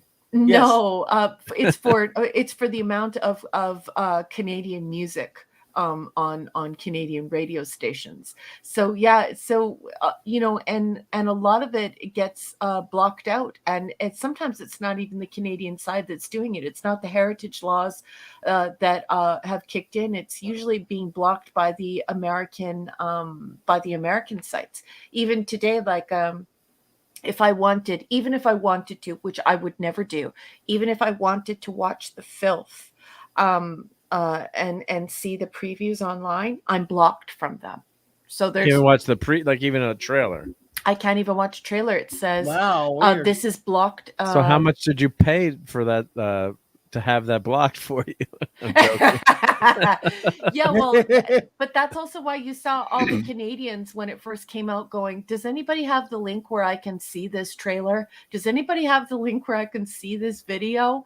And but that's the poor marketing on the filth's part, right? Like the filth is terrible with that. The filth is terrible with access. I mean, on top of the fact that it's just a giant poopy diaper that needs to be sucked up by the clawbony and chucked away. It's also the fact that it was just so poorly marketed and poorly understood and wasn't even made available to the international audience. And there are a lot of us. I mean, I realize there are over 300 million Americans, There's a lot of you, but there are between 7 and 9 billion people on the planet right now. So it probably would have been a good idea to let people watch it. But, these people are not smart. Gene Roddenberry used to hang around with Isaac Asimov and Stephen Hawking and people from NASA. He got Nichelle Nichols a job recruiting astronauts for NASA. The people working on the filth, they're not in that league of people. There is a lot of A Well, I think what great happened. deal of duh. I think what happened too, which and I'm not going to argue with you about the dub, but I also think the show didn't do well enough ratings wise. So I'm, this is all speculation, or I've vaguely read about things that, like, Netflix pulled funding and other, the funding that they wanted, so then they lost the distribution. So, if the show was awesome and making money hand over fist, then I think it'd be a lot easier for everyone to see. So. Because there's all these complicated deals with rights and who pays for what, and how the show gets funded and made, and people were shocked that it even made it to this to this season because how expensive the show is and how much money they're spending on it. But it makes no sense that thing is still going. I mean, it's absolute filth. It is fetid, diseased filth that induces vomiting. And it's just I can't even believe it's going. It's completely nonsensical to me. and you haven't even watched as much of it as I have too. So God, if you had but watched I didn't season need 3, to. I But know, I but didn't just need saying, I'm telling you, it gets worse, Raquel. I know, The but earlier like, seasons are better. So just imagine that. yeah. So I watched the first Disgrace, the first Drek that came out. I think I watched 6 episodes of the first season of Filth. And I just thought it was the most, I want to use Gary's so that we don't have trouble with our stream. I'll use Gary's word, racist, I think he says. Yep. It was the most racist crap I've ever seen in my life. I thought it was absolutely, it was trash. And it was not Star Trek. It was dark. It was scary. It was deranged. It was extremely violent and slightly psychotic and altogether sociopathic. And then so I was like, oh, I'm not watching this.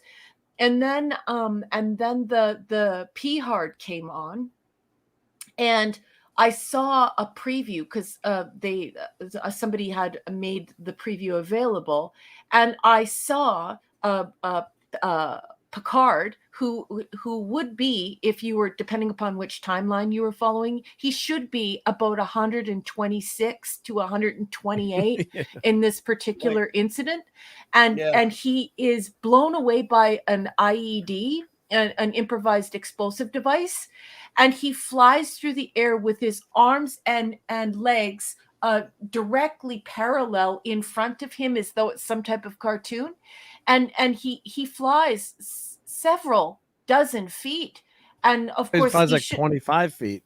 He should be dead. Yeah, he should be dead. And there's even a still shot of him with like when Spider-Man gets punched in the stomach in the cartoon, or in a cartoon when somebody gets punched in their belly, how their arms and legs become parallel and they like fold in half like a sandwich. When I saw that image of 126 to 128-year-old man flying through the air like that, I was like, oh, okay, so this is more. This is dumb. Like, this is intellectual suicide. Why would I ever watch this? So I didn't watch it because I didn't want to give them. P Hard, you mean? Yeah, I didn't want. I did, unfortunately. Yeah, it's just no. It's just a full no for me.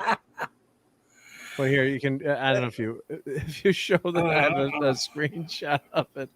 It's so ridiculous. Where it's you can just show it maybe for a sec. It's not. It's just still. You're not gonna show a scene, are you? No, it's a still. It's a still. But, no filth. We can't show any filth. Well, if you just want to see the explosion, it's just so laughable. It's just I have the picture of the explosion. Isn't it great? Yeah, show that. It's hysterical. It is such a huge fail. Like, just look at the fail there. Do you see what I mean about how it's cartoonish? Yeah, he's 126, there's an explosion here, 128 years old here. And then he flies back like flying. It's not like, maybe if they'd made the explosion like, really far away and he gets slightly knocked over. He's actually flying through the air. With the greatest of ease. He's the strapping young lad on the flying trapeze. It's the biggest load of horse poop. And anyone who watches it is a nincompoop. And if you want to say that I'm a gatekeeper, I need you to know right now, I am a gatekeeper. Yes. I'm a 100% gatekeeper. I think you should shield your brain from absolute insanity and filth and just crap. Just because a corporation told you to watch it doesn't mean you should watch it. You should be connected to authors, creators. You should not be connected to corporate IP. And I think Oh, if yeah. you want something really enjoyable, watch the Red Letter Media takedown of Picard. Oh I God, mean, it it's was one so of the good. best things I've ever watched on the interwebs. Especially It it was lasts just- like 10 minutes or so. That when he uses the music to really that effect, and he talks about how what Star Trek means to so many people, yeah. and it really was touching the way he did that. Because I don't always agree with those guys, but sometimes I do. But on this one, they were as spot on as you can get. Oh, I love the Red Letter Media, but the one guy, I saw him in a trivia contest, and I was extremely disappointed with his performance. But there is a fellow in the Red Letter Media who I adore. I would actually hang around with him in real life. If he walked up to me, I wouldn't be like, "Go away." And that's the fellow Rich Evans. Rich Evans. Yeah. That Rich Evans fella is a good fella. That's somebody who you want to know. Smart, funny, just his laugh. I don't do drugs or anything like that, so don't get me wrong, but his laugh is like a drug. He is just the most wonderful person and so entertaining and true Star Trek fan. And I love it when he corrects the other guy all the time, because of course I'm screaming. You're wrong. You're And wrong. Rich speaks for me, so it's great, right? You're wrong. Yeah. You're wrong. Yeah. Oh, it was just that series. I had so much hope for that, which I shouldn't have had, and it was just such a Wait. travesty. You'd watched SCD already, and you still had hope for P. Hart. Yeah, I'm a moron I'm sometimes. just I guess. asking. Yeah. I I'm just know. asking. I'm not I trying to set make you feel myself even up for worse. Feel even worse, yeah. I'm sorry. Oh He's my such an God. optimistic fellow. God, I'm just We always want worry to be about you, optimistic. Mark. Yeah, I'm like, oh, it's got to be good. Expect At least to be some will get disappointed. something. At least, yeah. Maybe I should. Yeah, you're right. Like I should expect to be disappointed. Yeah, That's from Yeah. a movie we saw recently. yeah. That was a good line. Yeah, expected to be disappointed. Maybe Yeah, it won't be, it's but it's just, Yeah, it was just terrible. it's just, and I'm then the sorry, I story didn't mean to doesn't make make it sense. worse. It's, but why did the androids? I won't get into it that much. But why did like Data's daughter even leave the planet? Like their whole mission, like didn't even make sense. It's like nothing was logically thought through. They had It one wasn't character just that. that. It's the way that all the normies started watching it and started commenting on the show as though they were experts, and they didn't realize like the stuff they were saying, like that there was only one place in the galaxy where you could get they said universe, where not the galaxy, where you could get an android, and there's like 8 different places where there's androids in Star Trek. Pick a planet. We'll tell you. The real Trekkies will tell you where all the android Yeah. making machines are. They're all over the galaxy, dude. And just the way they talked, and they were speaking like they knew what they were talking about, and they were completely full of crap. None of them knew what they were talking about.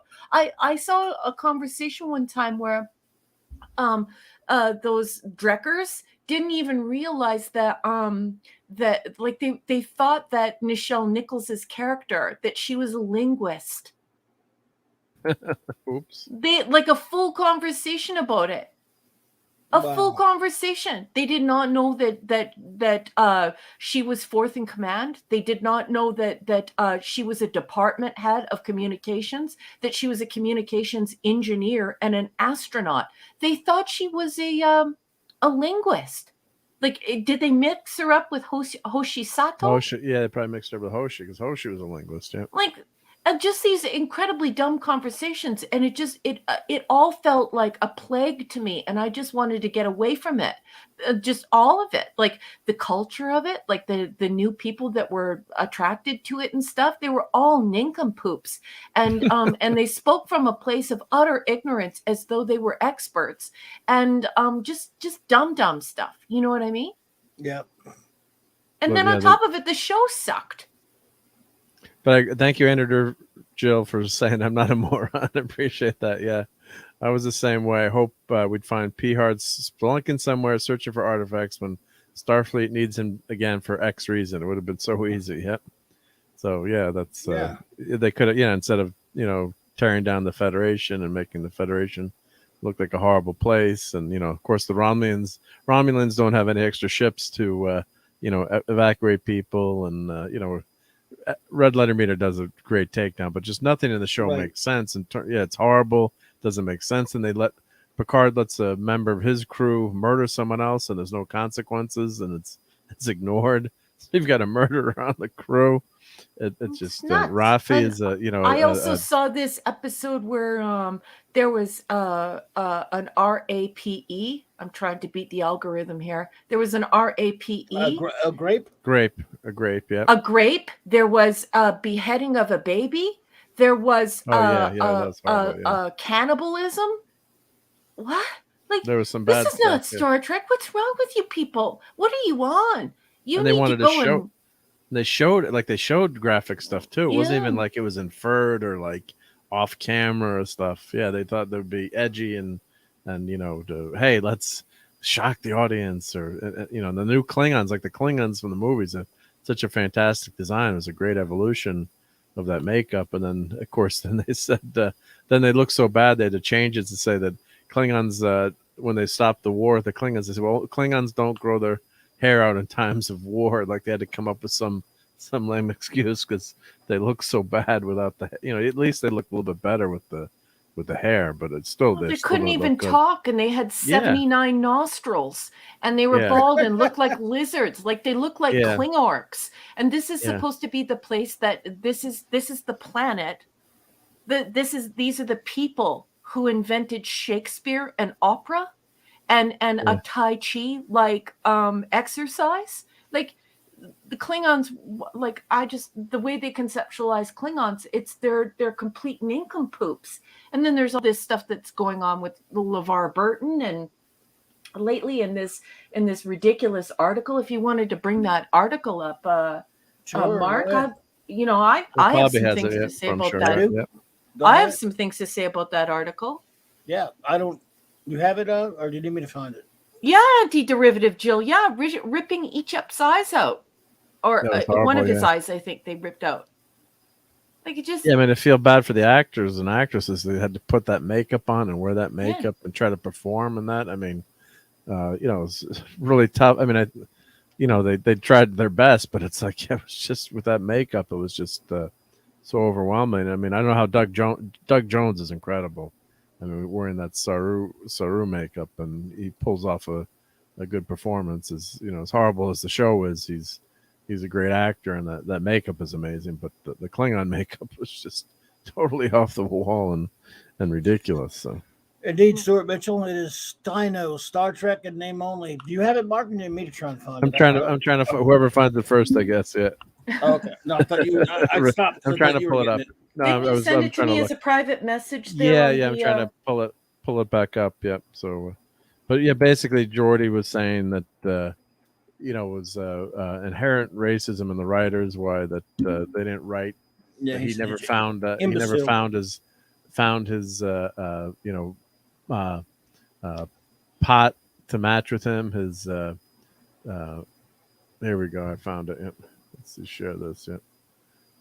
Instead of they could have done a lot of stereotypical things. But Geordi, I love the character. He was a smart engineer.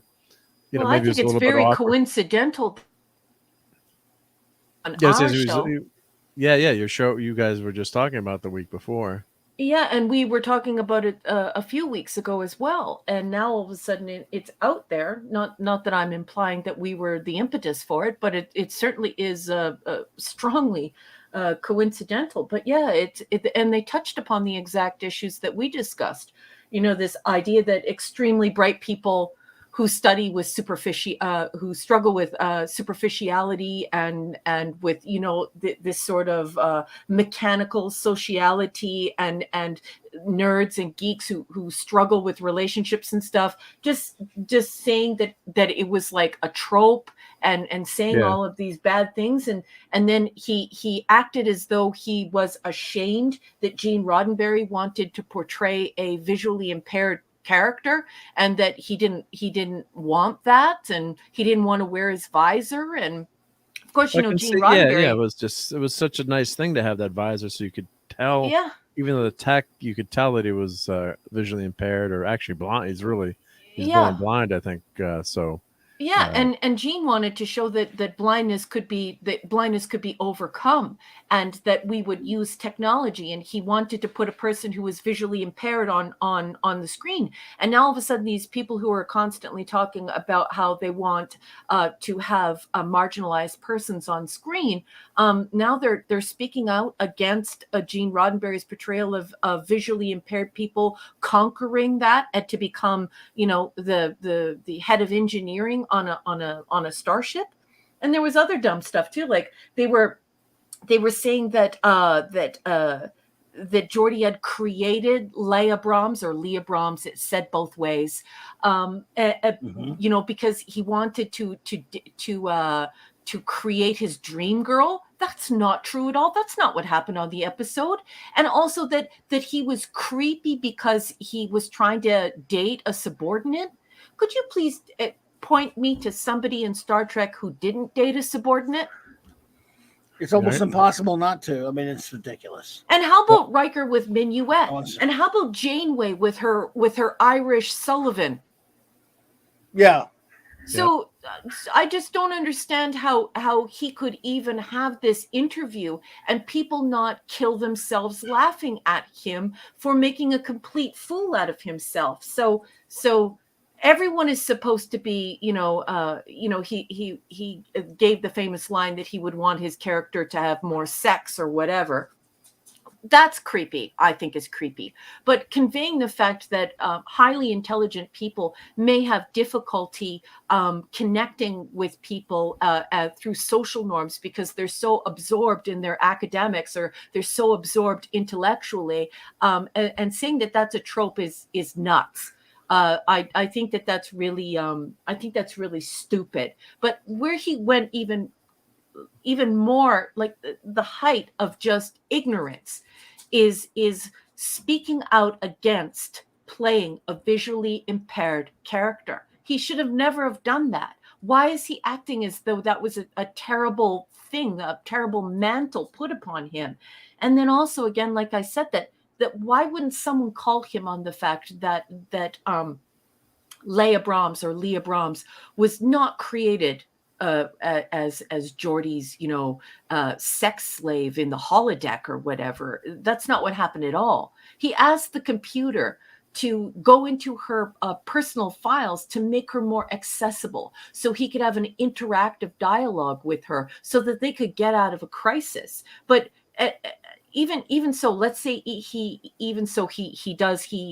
falls in love with her. Why would you make it seem as though Geordie is the only one who's ever done that, when Riker was in love with Minuet, and practically everybody on Voyager, including the great Janeway, who says that Kate Mulgrew, who says that all of Star Trek is sexist, who creates a guy to specifically have sex with her? Sullivan.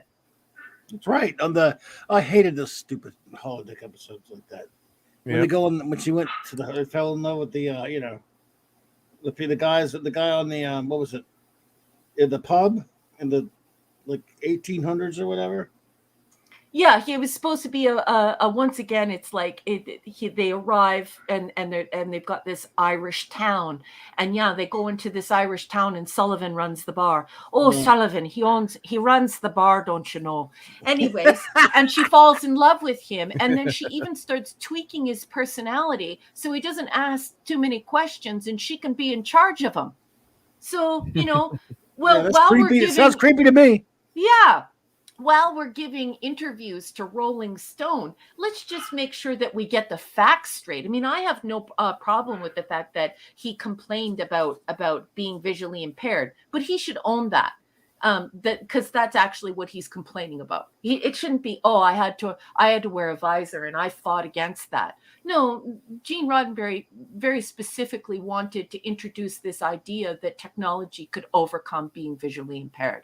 And his daughter had a banana comb. He saw it on her, in her hair, and thought, wouldn't it be great if we built a prop like that where we could have a visually impaired person overcome blindness, to be, a character on a ship, a person working in the military as a scientist. So, just tell the truth about that, and don't lie about that kind of stuff, and don't make it seem like Geordi is the only person who's ever had some type of a sexual encounter in a holodeck. I mean, if you look at the statistics behind Star Trek, the most popular Star Trek is DS9. And let's just talk about how many people went in and out of Quarks. You'd need a hazmat suit to hose that place off. Yeah, and at least bounding into comics here, they're saying, yeah, the particular trait he believes is exclusive to LaForge is actually shared near universally by the next generation's principal cast. So, it's I mean, I know you forget things, obviously, and you probably doesn't know the combination of the safe on SETI Alpha 4, to paraphrase William Shatner on Saturday Night Live, but those are basic character traits. And as the great Eric K is mentioning, he gets married to Leah Brahms. It's and Mike Clobberin Times Jude point reminded me of that too, that in the last episode they mentioned that he was married. They get married. Yeah. So and I love that awkward kind of engineering type character, and he's a smart guy, and he's lots of people are awkward when they first try to meet people, and they're it's and it's part of the the riff on the show. It's fun, that exchange with Worf, and he's they're talking, he's in 10 forward and he's trying to pick up a girl and he's failing miserably, and Worf is trying to teach him. And I had friends like that, you'd kind of help each other or be a wingman or something, and it's part of life. And then you grow up, or then you find your game, I guess, for lack of a better term, or you meet that person that but it's just ridiculous. They've got to put well, if we're going to talk about tropes, and we're going to talk about persons of color and tropes, definitely a person of color being the head engineer on a starship in the military, who's an engineer who's so intelligent that he's awkward around girls, I definitely wouldn't say would be a person of color trope, but that's just me. Yeah, so it's exactly like we were joking before a little bit. Well, what was he gonna, they're gonna have him play in the field, and how should they have written the character? Like, he had a million girlfriends then too. Or would you get in trouble for that? I mean, so I mean, you damned if you do, damned if you don't. I mean, that's what I really don't like. Lines like these where they're saying they're finding unconscious racism perpetrated against him by those white men who wrote the show. And I mean, the whole thing about Star Trek is infinite diversity and infinite concepts. And it was a groundbreaking show then, and it continued to break ground. And, at a certain point, you watch a show and you hope that generation growing up doesn't even notice the race of the character, because it's just a normal thing. And, her was on the bridge, and, I grew up during that time. And, I know, there's some kids that are taught racism, but the thing is, you have to be taught racism. So you hope that kids growing up would never even know, wouldn't notice that. But it seems like today, more and more, it's things, they're trying to illuminate the differences instead of what binds us together and that makes us great as a nation, a country, and humanity. And that's what Gene Roddenberry's message was. In the future, we're all going to get along, and all this stuff is just going to disappear. And like I remember I made a joke about Picard having hair, being bald, and you said, well, the android, now of course they made him an android. I made a joke, like, well, why don't they, at least you could have brought me back with some hair. And then you rightfully pointed out, hey, but in the future, who cares if you don't have, if you're bald or not, right? Because that's what Gene Roddenberry said. I didn't invent that reply. No, Gene Roddenberry did. Yeah, but you eliminated that point, which is so well taken that would people be that shallow? People wouldn't care at that point. Yeah, I mean, so it's That's what really bugs me when you have a show like Star Trek TNG, which, yeah, I mean, if we pointed anything out, or you guys have pointed anything out, was that maybe some bias against the Irish, and that they called them breeding stock in that TNG episode. Yeah, it was so bad. I mean, yeah. So there's certain things, yeah, you could say, but I mean, not with the casting of Geordie and wearing okay, as an actor, yeah, would you want to lug that visor around for 7 years? But also a lot of people that probably were vision impaired, looked up to that and said, hey, Yeah. there's a guy that's got him, is blind, but it's actually a trait which actually helps him on away missions, and he's got this special, vision that no one else can imagine. Like that one episode where they're trying to show what his vision looked like to other people and how he uses that. It was really cool, and you looked up to it. So yeah, I guess, yeah, wearing the visor, I'm sure, was a pain, but there was a reason for it too, because if you just giving him robotic, bionic man eyes, then there's no handicap there, right? If you've got There's a character nothing to overcome. if you've got And- a character that's Yep. deaf and you put a cochlear implant in, then and he can hear perfectly, or she can hear perfectly, then what's the handicap, right? But it's also the fact that these people are so pompous. Like it bothers me so much. Like he's actually said, well, it bothered me because I have really expressive eyes. Well, then don't take the part, because the part is for Yeah. somebody who's going to portray somebody who's visually impaired. And I guess where I get upset is the fact that Rolling Stone did this interview, and everybody, like all over these StreamYards and all this stuff, everybody's talking about it, and everyone's getting the facts wrong. It's like nobody actually even watched Star Trek. They're just, like I said, like a person of color being so nerdy and intellectual that he has a difficulty dating women is not a person of color trope. And so I don't see that as racist. And Yeah. as a person who's an INTJ, a person who doesn't really like small talk at work and doesn't like to talk about sex and politics and religion at work, I just like to focus on work. I can actually identify with people who feel awkward when people get too personal or I grew up in the nerd and the geek community. So I know a lot of really sweet guys who find it really difficult to be around girls. That doesn't make them creepy. That makes Yeah. them wonderful. For me, you know what's creepy? Is some guy like Riker, like the Decker unit, like Imzadi, who can go around screwing anybody anytime they like and never feel any consequences or connections with anyone. So let's not say that it's a trope, because we know that's a lie. It's a full-on lie. And then this whole Yeah. thing with if a proper person would have been interviewing LeVar Burton, they would have known something about Star Trek, they would have said, do you mean to say that you regret playing a visually impaired character? That's Yeah, what the right? person should have said, instead of like no, you're right. the person joining in and being like, yeah, man, I couldn't wait until you took your visor off. What? Yeah. Did you even watch TNG? And then again, once again, this idea that Geordie invented Leia Brahms, found his dream girl and made her into this hologram so that he could try and date her. And also that the interviewer said that he or she found it creepy that he dated a subordinate or tried to date a subordinate. Captain Riker is with Beverly Crusher. They wind up getting married. Riker is with Deanna Troi. Yeah. Okay, so there are a lot of superiors dating subordinates. That's number one, and then this whole idea about how Geordie was the only one who ever had some type of an encounter on the holodeck is complete garbage. You would need to throw away Riker at the same time. Not a single person has mentioned Riker's attraction and bona fide attraction to Minuet.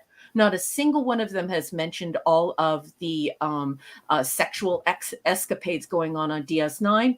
And none of them have mentioned this mighty Janeway, who, like, as I said earlier, a character who accused the show of being misogynistic, Yeah. who invented a man just to have sex with on the holodeck. So here we have 2 entire iterations of Star Trek where almost everyone on staff is fooling around with people on the holodeck and creating characters on the holodeck to have sex with. And not a single person mentioned that in this LeVar Burton interview with Rolling Stone. And that's the thing that bothers me, is that it's all incorrect. If you want to complain, at least complain in a factual way. State the facts. And if you haven't watched the show, don't pretend you have. Yeah. Yep. Well said. Yeah. Absolutely. Yeah, that's what drives you crazy when they miss stuff. Yeah. Okay. No, sorry, I was gonna say when they miss basic tenets and basic principles, it's one thing, to talk about how you didn't like certain things about the show, but then to call the writers unconsciously racist or biased, it's then you're saying that the writers were racist basically. So it's really really tough. I mean, it's Does just this don't like. article show the questions like the one you showed me last night? Where No, the that one's questions not. are like highlighted? Yeah, I didn't. This was a Bound Into the Comics article that then he blocked Bound Into the Comics, I guess, after. Oh, you he should go to published- that original Rolling Yeah. Stones article. When people see the questions, like, they're going to be outraged. I mean, and you don't even have to be a hardcore Trekkie like me who's watching every year. I You know, mean, Rolling like, Stone's even if behind you a only paywall, watched it paywall. once. Let me see. Let me try to find it. Let's Yeah. see. Even if you only watched Star Trek once, you would be like, what? What kind of a question? What kind of question is that? Let's see here. There we go. I got it. Yep. Yeah, like scroll to the questions. Just absolutely leading, insincere and completely incorrect. Just garbage questions. Well, here we go. Here's where he starts talking Rolling about Star Stone is Trek there. garbage, but yeah. So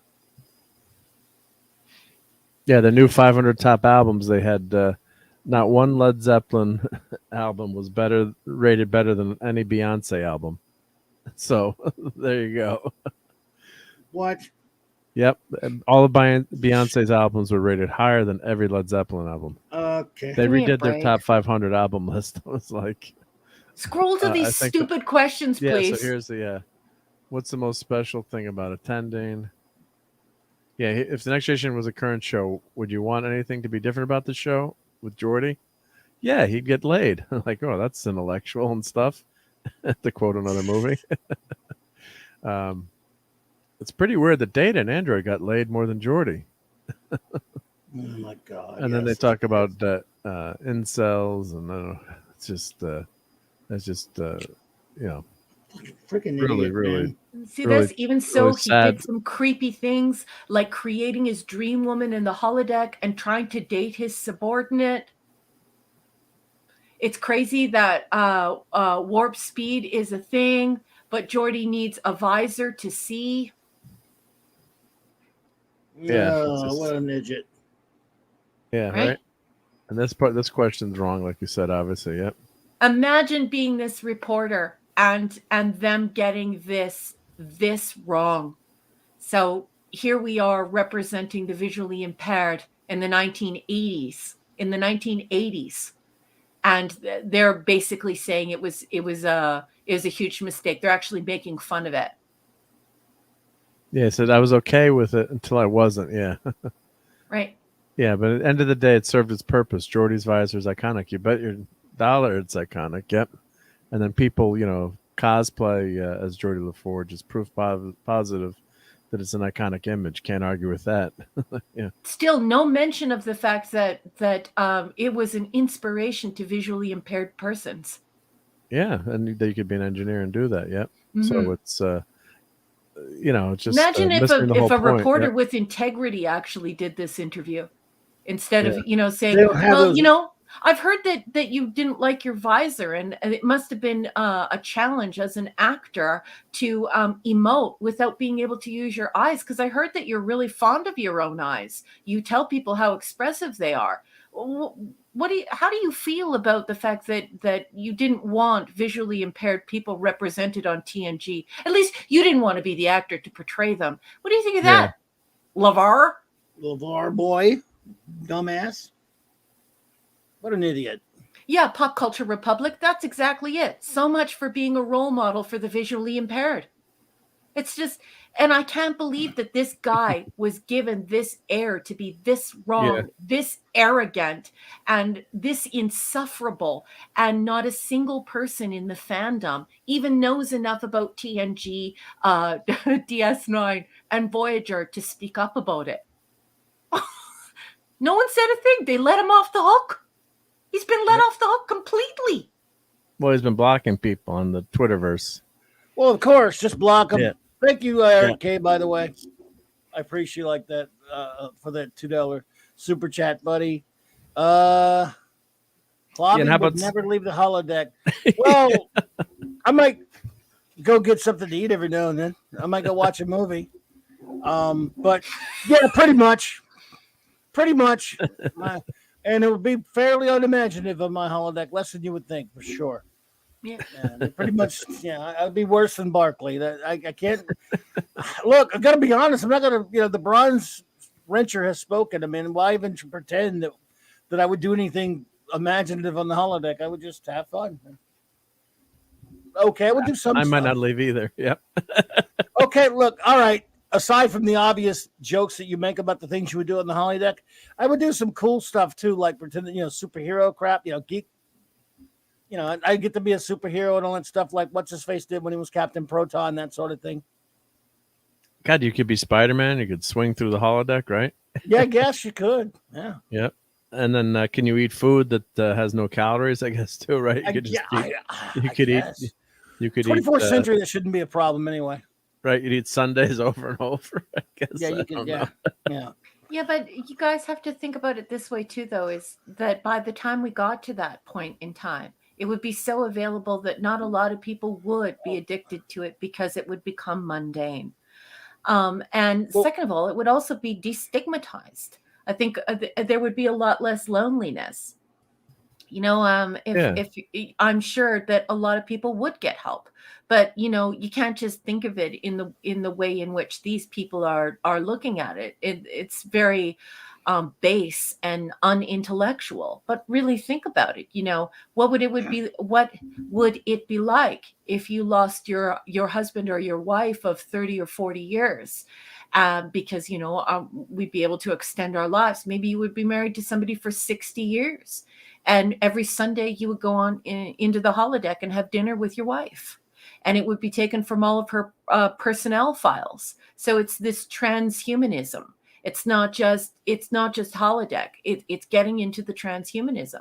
And remember, that's what science fiction is supposed to do.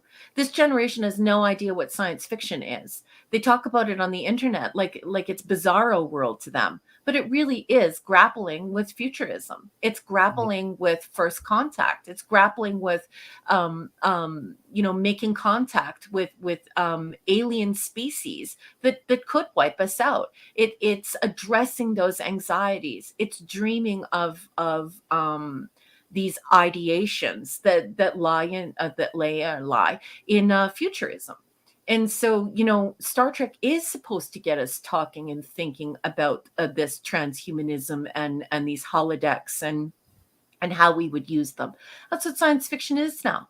Nowadays, people think science fiction is a bunch of millennials standing around on a ship in the dark, crying and talking about their feelings. That's not what science fiction is. Science fiction is about, hey, what are we going to do if we reach out and what reaches back turns us into like parasitic zombies? Hey, what are we going to do in the future when this piece of equipment means that people won't have sex anymore? What will we do? Will we go for artificial insemination? What will happen? What will happen if we eventually get to the point where everyone feels as though they're non-binary? And these were all the things that Gene Roddenberry wanted to talk about. And he did. He talked about them in the 1980s and 90s through Star Trek. That's because that's what science fiction is supposed to do. It's supposed to help us work through futurism and our anxieties about science and technology. And I think it does it to great effect. We're sitting here discussing it right now. And these are weighty philosophical issues that are not things that will never happen, like that goofy mushroom crap that's going on the filth. It's really the stuff that in a short while we're going to be facing. It's not science fantasy. It's science future. And it's nearly here. Have you seen Black Mirror, Raquel? Yeah. And I think that's probably one of the better, more recent shows. And they actually had one episode where husband passes away and the wife is able to clone the husband. Yeah. And he looks just like the, it's an approximation of the husband.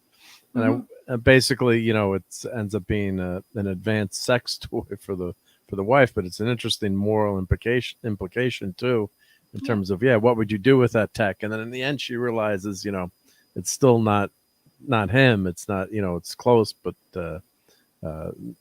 no cigar. But it's an interesting thing to think to about. Turn a phrase. Oops. But in 100 years, right? What's tech going to be like? I always thought that TOS had a ton of androids, of course, but I thought, later in the movies they would have had, if you've got that technology to create even rudimentary, androids, I think they'd be everywhere. Like, in Wrath of Khan, you wouldn't have had a guy with a vacuum cleaner in that scene between Kirk and Spock in the background, vacuuming the carpets in Starfleet. You would have had some kind of Roomba or something. Yeah. But it's always really difficult to predict the future, obviously. But I think, Star Trek traditionally kind of went away from the, other than the androids that were part of the plot point, you didn't see them everywhere. But it opens up, but that's why you had data, but with Data on the show, you always had that was always in the forefront, that discussion of what is it, is it a life form? And I think in one of the later episodes, it was just one of the recent ones you guys reviewed was, does he say they're asking him what kind of life form are you? He says I'm a inorganic life form, basically, or what was the line that he used? Which I'm trying to episode? remember. It was one of the more recent episodes. I'm not an android. I'm an artificial life form. Artificial life form. Yep. Thank you, Yeah. Raquel. Yep. Oh yep. yeah. Yep. So that was in, but which is exactly right. That's a perfect description of him. He's an artificial life form. Yep. He's it's I've written really a story about this in my short story collection, and I will be revisiting this topic again. But people need to realize that the transhumanism is quite real, and we're going to be facing it very, very soon. So to act as though it's all just going to be about sex and things like that, I mean, that's an issue, right? There are some people that are saying that if we do have artificial life forms, that we can help stave off graping and things like that. There are some people that are actually positing that exact thesis, and so that is going to be an issue. But I think that we need to realize that technology is far more pernicious and upon us than we already realize, because we're living our lives online, and now we're leaving a legacy. And it's a legacy that remains open. So you're going to have this entire personality and legacy of photographs and conversations through our social media. And so we're already on the cusp of having to decide these things. Do we allow the legacy of the social media presence to endure after someone has passed away? What happens to that information? Who's in control of that?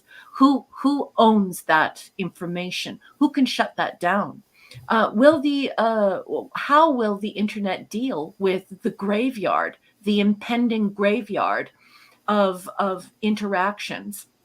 And these transhumanistic dossiers that we've built up through these organic interactions that we've been having online with people. So, I mean, Gene knew exactly what he was dealing with, and he knew what we were getting really close to.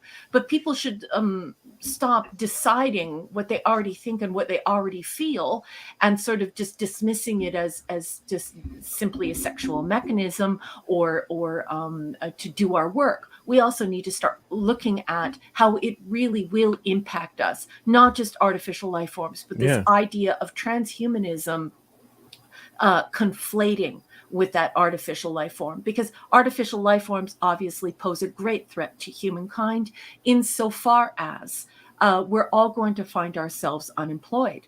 According to an Oxford study, almost half of us are going to be out of work within the next 10 years. What are half of us going to do when it's all being done through automation? And we're actually facing this, and no one is talking about it because, of course, our science fiction now is argued by nitwits on the internet to be a space soap opera about millennials dealing with their sociality and their fifis instead of what is coming. And what is coming is quite dangerous. It's quite ominous, but it's also quite hopeful and quite beautiful if we manage to shape it, to massage it in a way that will make it count for us. I want to say, let me interrupt you for a second. I want to, super chat up there. Max Redstone, thank you so much for the $2 super chat. Jordy should change his name. I think it means change his name to George Takei Jr. Yes, he should. He's a jackass. But how do you really feel? Yeah. Eric Kaysen, yeah. I could finally fly on my board and surf the stars again instead of being stuck on this pile of mud. Yeah. Hey, Dad Man. Dad Man popped in. Hey, right. Dad Man Dad Man. Plan. What's up, dude? Well, there you go. We've learned that Jordy's an idiot. Well, we knew that already. Yeah, what a But lost Jordy- opportunity, and Not shame Jordy, on the journalist. Yeah, Jordy's a smart engineer. I know. Yep. There's sort of the fun you have when you tease actors. You call them by their character name to be a jackass because they don't like that. So Yes. yeah, just to show them a little shine there. You go, hey, Jordy. Yeah. And we all know he's not really Jordy because he's not smart like Jordy is. Jordy's a good character. He's a Mr. Reading Rainbow's a dork. I just can't believe that one adult sat in front of another adult and had the following conversation. I was a person of color on an intergalactic starship where I was the chief engineer. I was visually impaired, and I led such a life of intellectualism and such a life of concentrated wealth of knowledge and edification that I became awkward around girls. Oh, that's a trope. I just can't believe that an adult allowed themselves to say that, and that a cultural citadel like previous cultural citadel that is the Rolling Stone, that magazine let that person have that toddler-like conversation that is virtually incredulous. Yeah, well, they're go ahead. No, you go ahead. You're good. I was gonna say they're never smart like their characters. It just goes to show you they're not kidding when they say, "Hey, look, these people are actors. They are acting lines sometimes very well, and we can get so captivated by what they do sometimes, but for some strange reason." And I've been guilty of this. It's when they really say something unbelievably stupid, you go, "Wait a minute, that's not really that character." I mean, we know it's not, of course, but like, wow, that person plays such a smart character. And they said something that moronic. It even though it shouldn't surprise you, sometimes it'll catch you off guard a little bit when they first do it. After a while, we're used to it from Takei and the other ones now. But at first, I gotta admit, it gives me a jolt a little bit. Like, wow, I thought they seem like such a nice person. Then of course I go, oh, wait a minute, they're acting. Yeah. And they're not smart at all. Like, so and again, I guess it says that they're pretty good at playing a character. Yeah. And that's all once in a while you hear some actors say some really nice things. I mean, you don't have to be geniuses, but nice things that they sound like decent people. And other times they say unbelievably moronic things. You're like, wow, man, I wish I'd never heard that because I really like to watch the show you're on, and I don't really like to know what the crap that you say, but you do have to separate the art from the artist. They don't make it easy, though. No, especially with two-way communication, right? Like social media has allowed us unprecedented access. And at the same time, to be fair to these folks, the Rolling Stone article notwithstanding, because that he had some time to think about that. But I can understand if somebody has had an extra glass of wine and has perhaps said something, extemporaneously, that they wanted to claw back. Just on a whim, a knee-jerk reaction, whatever trite phrase you want to throw at it. I don't expect them to be paragons of virtue and perfection. However, this two-way communication, this social media, and this self-branding mechanism where sometimes they're doing things out of vanity metrics, or they're just doing it to get attention, and they can say whatever they like, and sometimes they should not say those things. It's a unique circumstance to be in. It's incredibly disappointing, because it seems as though the people involved with Star Trek are bound and determined, post TOS, people in TOS are bound and determined to make complete fools out of themselves in public. Yeah. Yep. Absolutely. Kyle says, I felt that way when I met Michael Dorn. I know he's not Worf, but I guarantee Worf would have been more respectful. You'd think these people would learn from their characters. Are you saying that, again, was Michael Dorn disrespectful to you? Is that what you're saying, Kal-El, or what? Or did he say something that, I'm never really, that I know of, haven't heard him say anything all that bad out there, but it wouldn't surprise me. I don't, they're all. Or maybe he didn't have a good experience at a convention or something. You didn't have a good experience with him. That's a shame if so, because he does seem like, again, there you go. I say, again, I'm guilty of it. I'll see interviews, I'll see these things, and then I'll be guilty of saying, because we always want to believe the best about the best about people. Well, not we, but I know I'm that way. And if I see these interviews and someone's just being amicable and they're answering the questions and they seem like a good enough bloke or lady, then I'll just, when I hear them saying nasty things, I'll go, oh, that's disappointing. They seem like a nice person. But that's pretty horrible what they said. So, yes, he was incredibly dismissive when I met him at a con. Well, that's a damn shame. I hate to hear that. That's sad. Or That's would really you sad, find is because, some of they say don't meet your heroes, but at the same time, if you're a hero who can't stand your fans, then don't go to the con. Don't put it on the fans and say don't meet your heroes. I know people say that, and that's because, you know what? People are really kind and cool. I love them. I love it when people are so kind that they're like, separate the artist from the art, and don't meet your heroes. They'll disappoint you every time. What a beautiful thing to say. But as a social scientist and a communications and technology scholar, I would like to turn that completely around and say, if you're an artist and you just can't help yourself, you have to be a complete douchebag to your fans. Don't do the con. Yeah. Don't go on social media and say nasty things about people who are hurting and even dying in disasters. Don't say dumb stuff about your character that makes it seem like you weren't even present for the filming of the show you're on. Well, the worst is when they pay attention to like a cute girl or guy, over, you can obviously tell too when you're there, like, all of a sudden the attention shifts and the charm turns on, and the person changes. It's like, oh, you're paying attention to that person because they're so good looking. Oh, I can see that.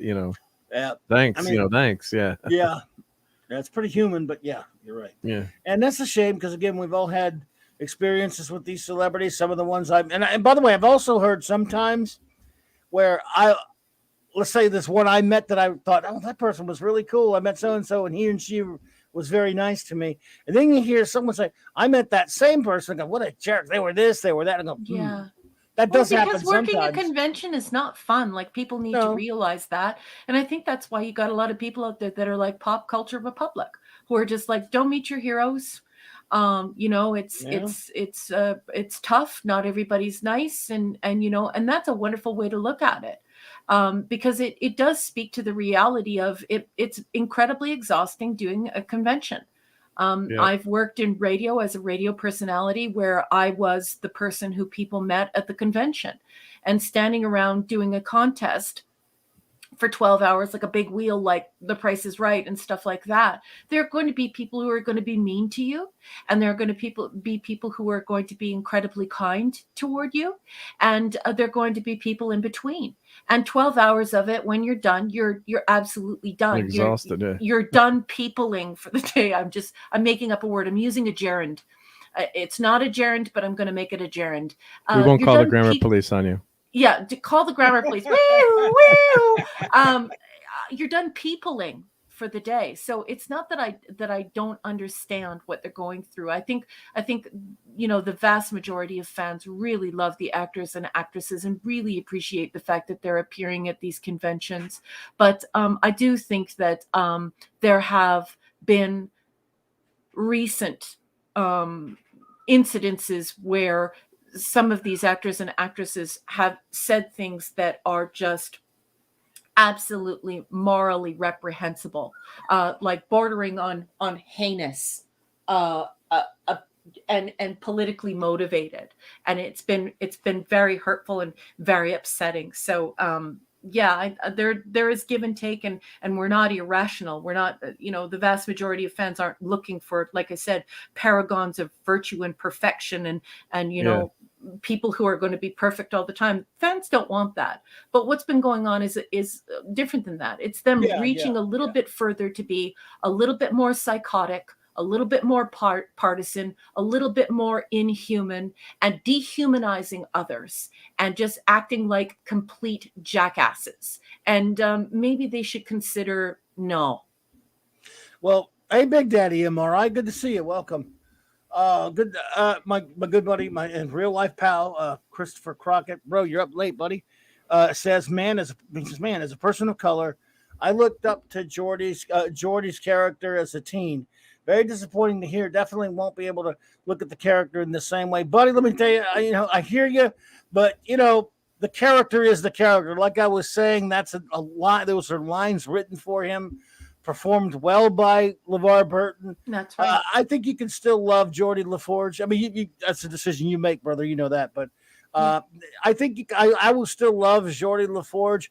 I will still love. Hey, the Eldritch Lord Houster, what's up, buddy? I would still love some of these fictional characters, even though the actor playing them has said some kind of stupid crap or whatever. I tend to still love the character, but yeah, it's a little bad taste in your mouth. You go, ugh, they said that. And maybe when you're watching it, might cringe a little bit sometimes, but I can kind of wash it a little bit. I mean, if they hadn't said anything really horrible, this is just him saying some really stupid crap. But it is. Some of them, like Marina Sirtis, it's a good thing I never liked her character that much anyway, outside of two features, because quite frankly, I never liked her character at all. She's gotten even worse. She said such despicable things that I probably would wrestle with it if she were a character I cared about. Yes.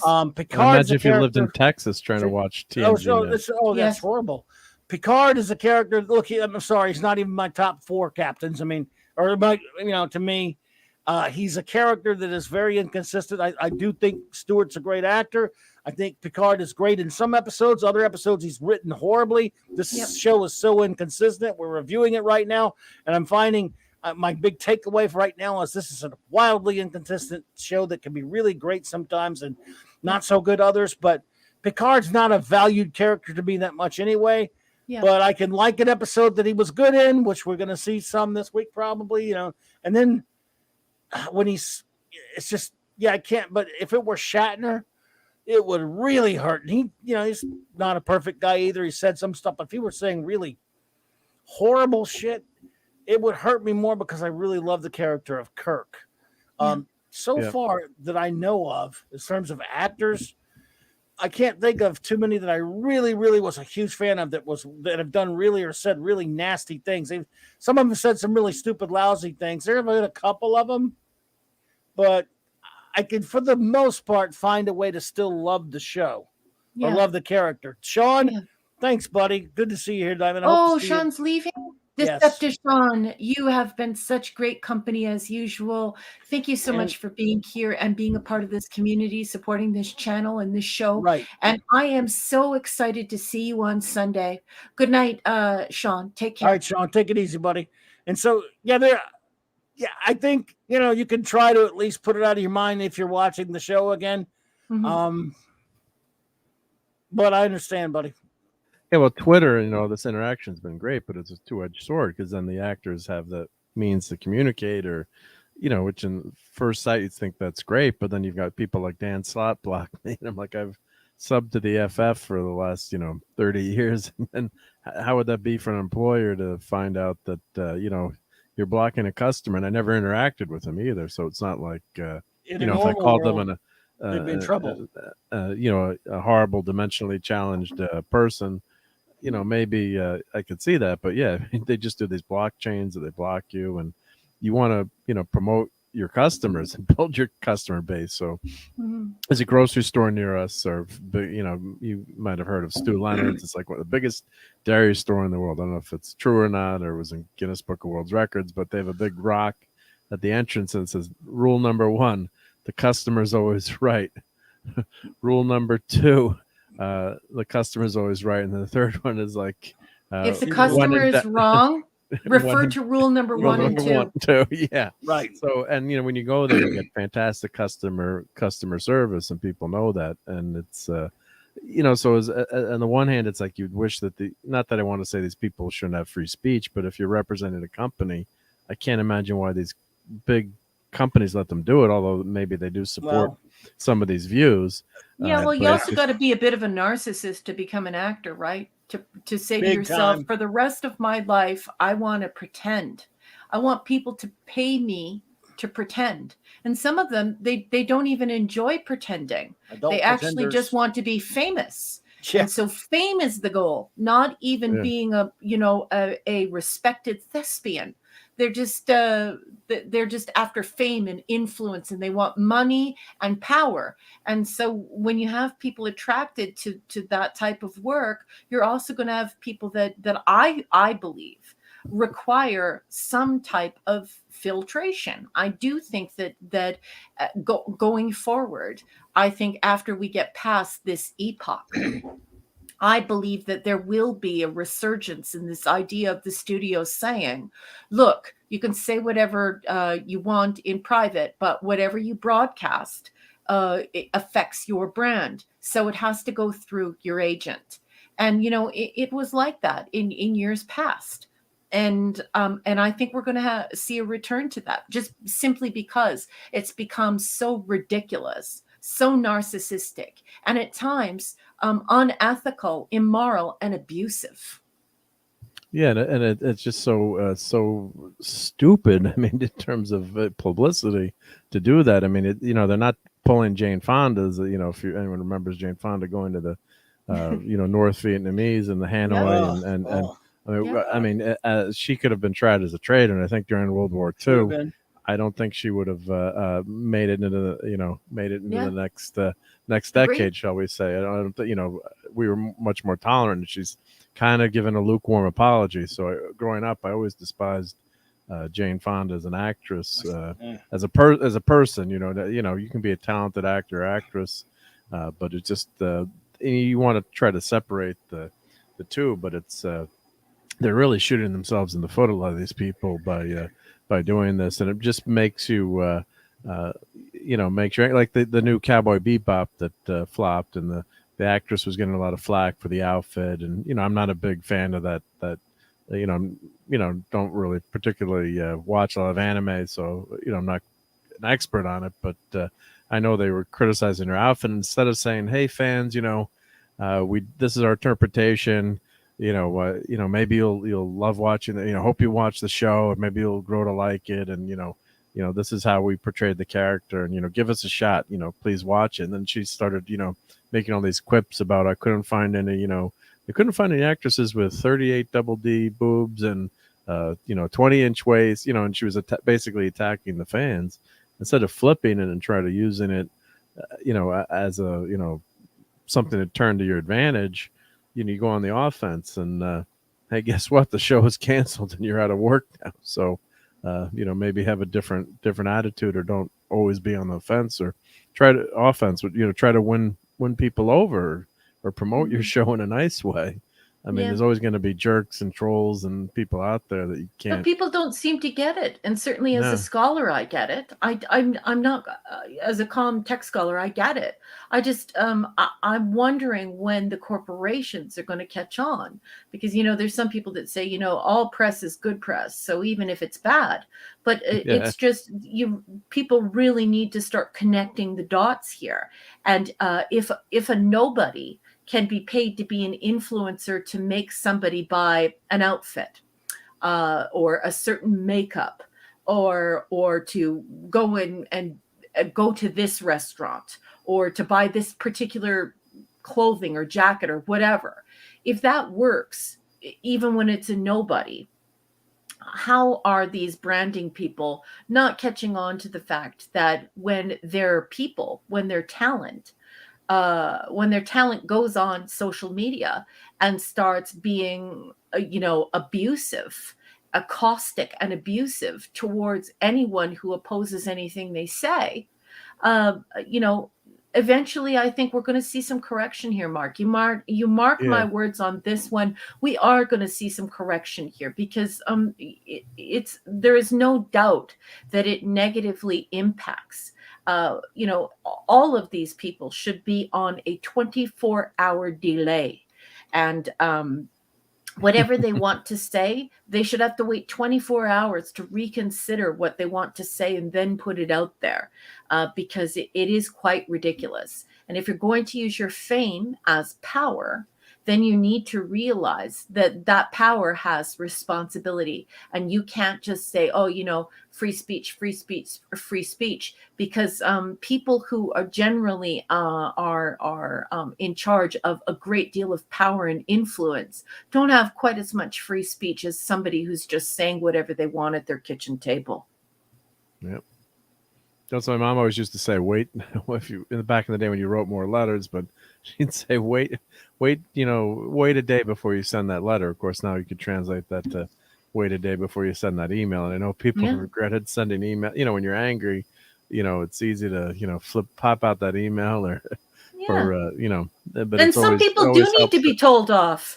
But this stuff Yeah. that goes on social media with these accusing the fans of this, that, the other, and going toe to toe with fans or vilifying the fans, as a group, or trying to divide the fans into different categories, and these strange things that they're doing. This is all harming the marketing and of these IPs. And the thing is that authors aren't involved anymore. Gone are the days when everyone was like Gene Roddenberry and J.K. Rowling and these big authors, Tolkien, where the relationship was with the artist. Now the relationship is with the IP. The relationship is with the corporatized version of the story that is now being recast, rewritten, rebooted, redone, regurgitated by a corporate team of lawyers, psychologists, and script people, like Yep. teleplay people.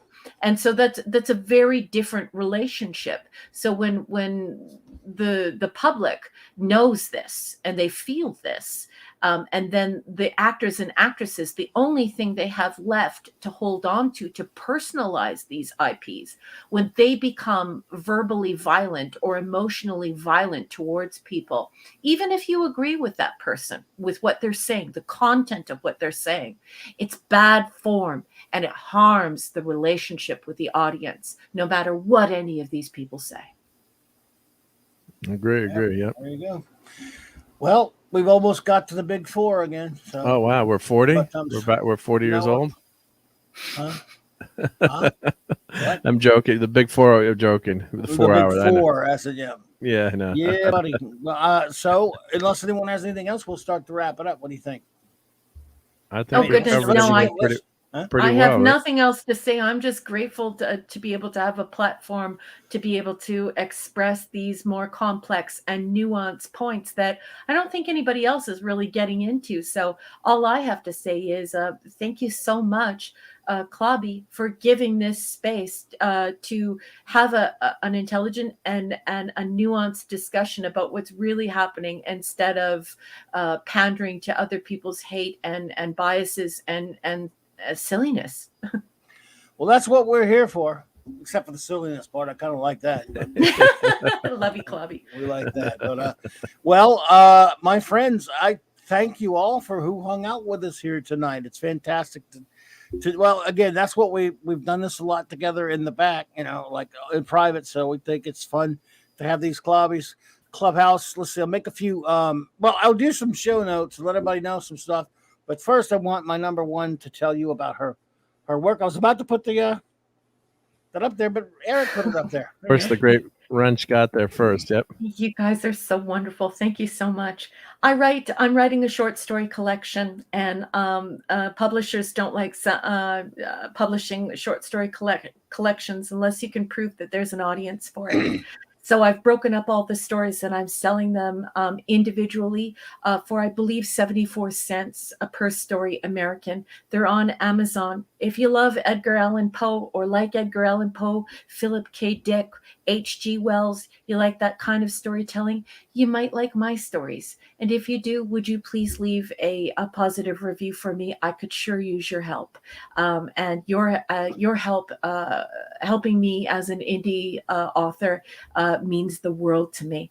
Thank you so much, everyone. Thank you so much for being here, number one. Let's see here. Max, look, hey, I can respect that, buddy.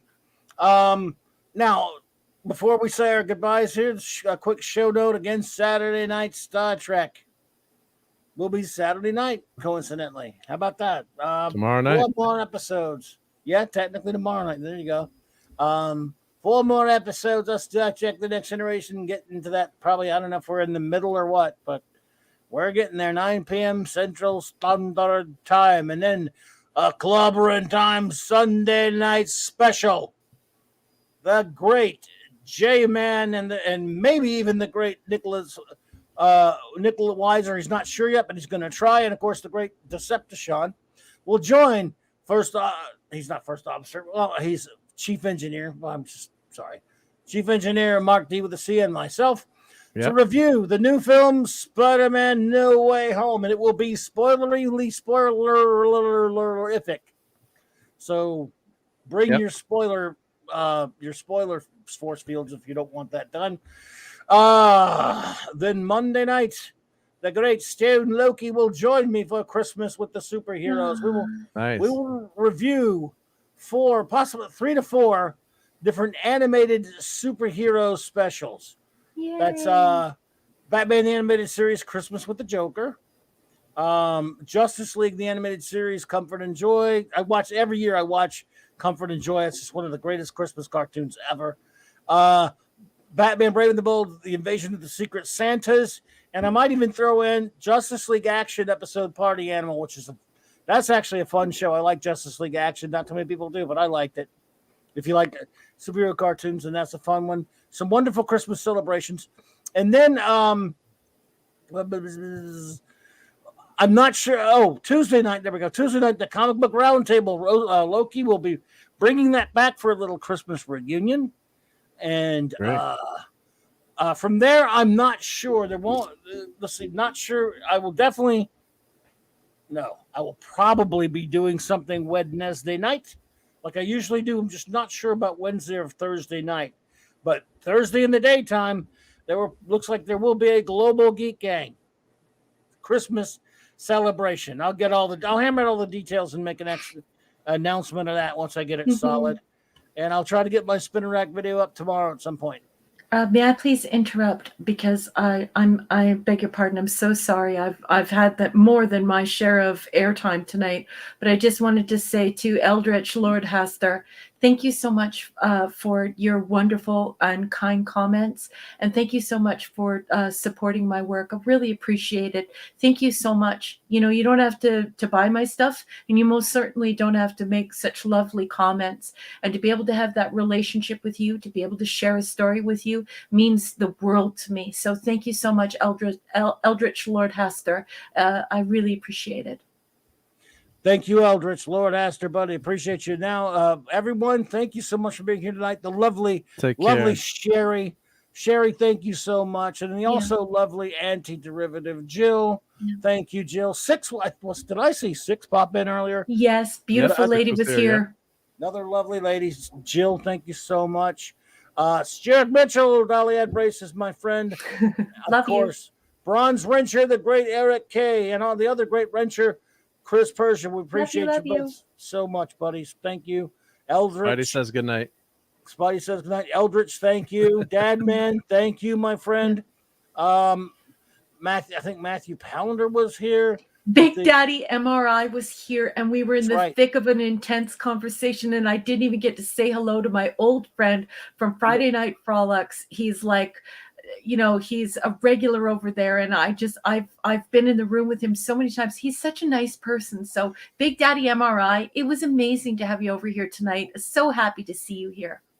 Big Daddy, thank you. Retro, let's see, not Retro. Decepticon, buddy, thank you so much. Max Redstone, my friend. Pop Culture Republic, the Comic Relief Crusader. Kal-El, my friend. Badman was here. I said him. Yeah, he got him. But you could say Dee Myers, did you get the Catman? Catmandu? Right, Dee Myers was here. God, I know I'm probably forgetting someone because there's been so many. We've been here so long. Someone else probably popped in earlier. Whoever else popped in, if we missed you, I'm terribly sorry. My memory's dead. I have not stopped all day and didn't sleep much last night, so I'm trying, but I can't remember everyone. Thank you so much for being here, my good friends. We really appreciate you, and we will see you again in the soons, the very soonest. Good night. Clobber on, clobberers, and have a clobbering Christmas. Well, we're going to see you way before Christmas, though. Take care, my friends.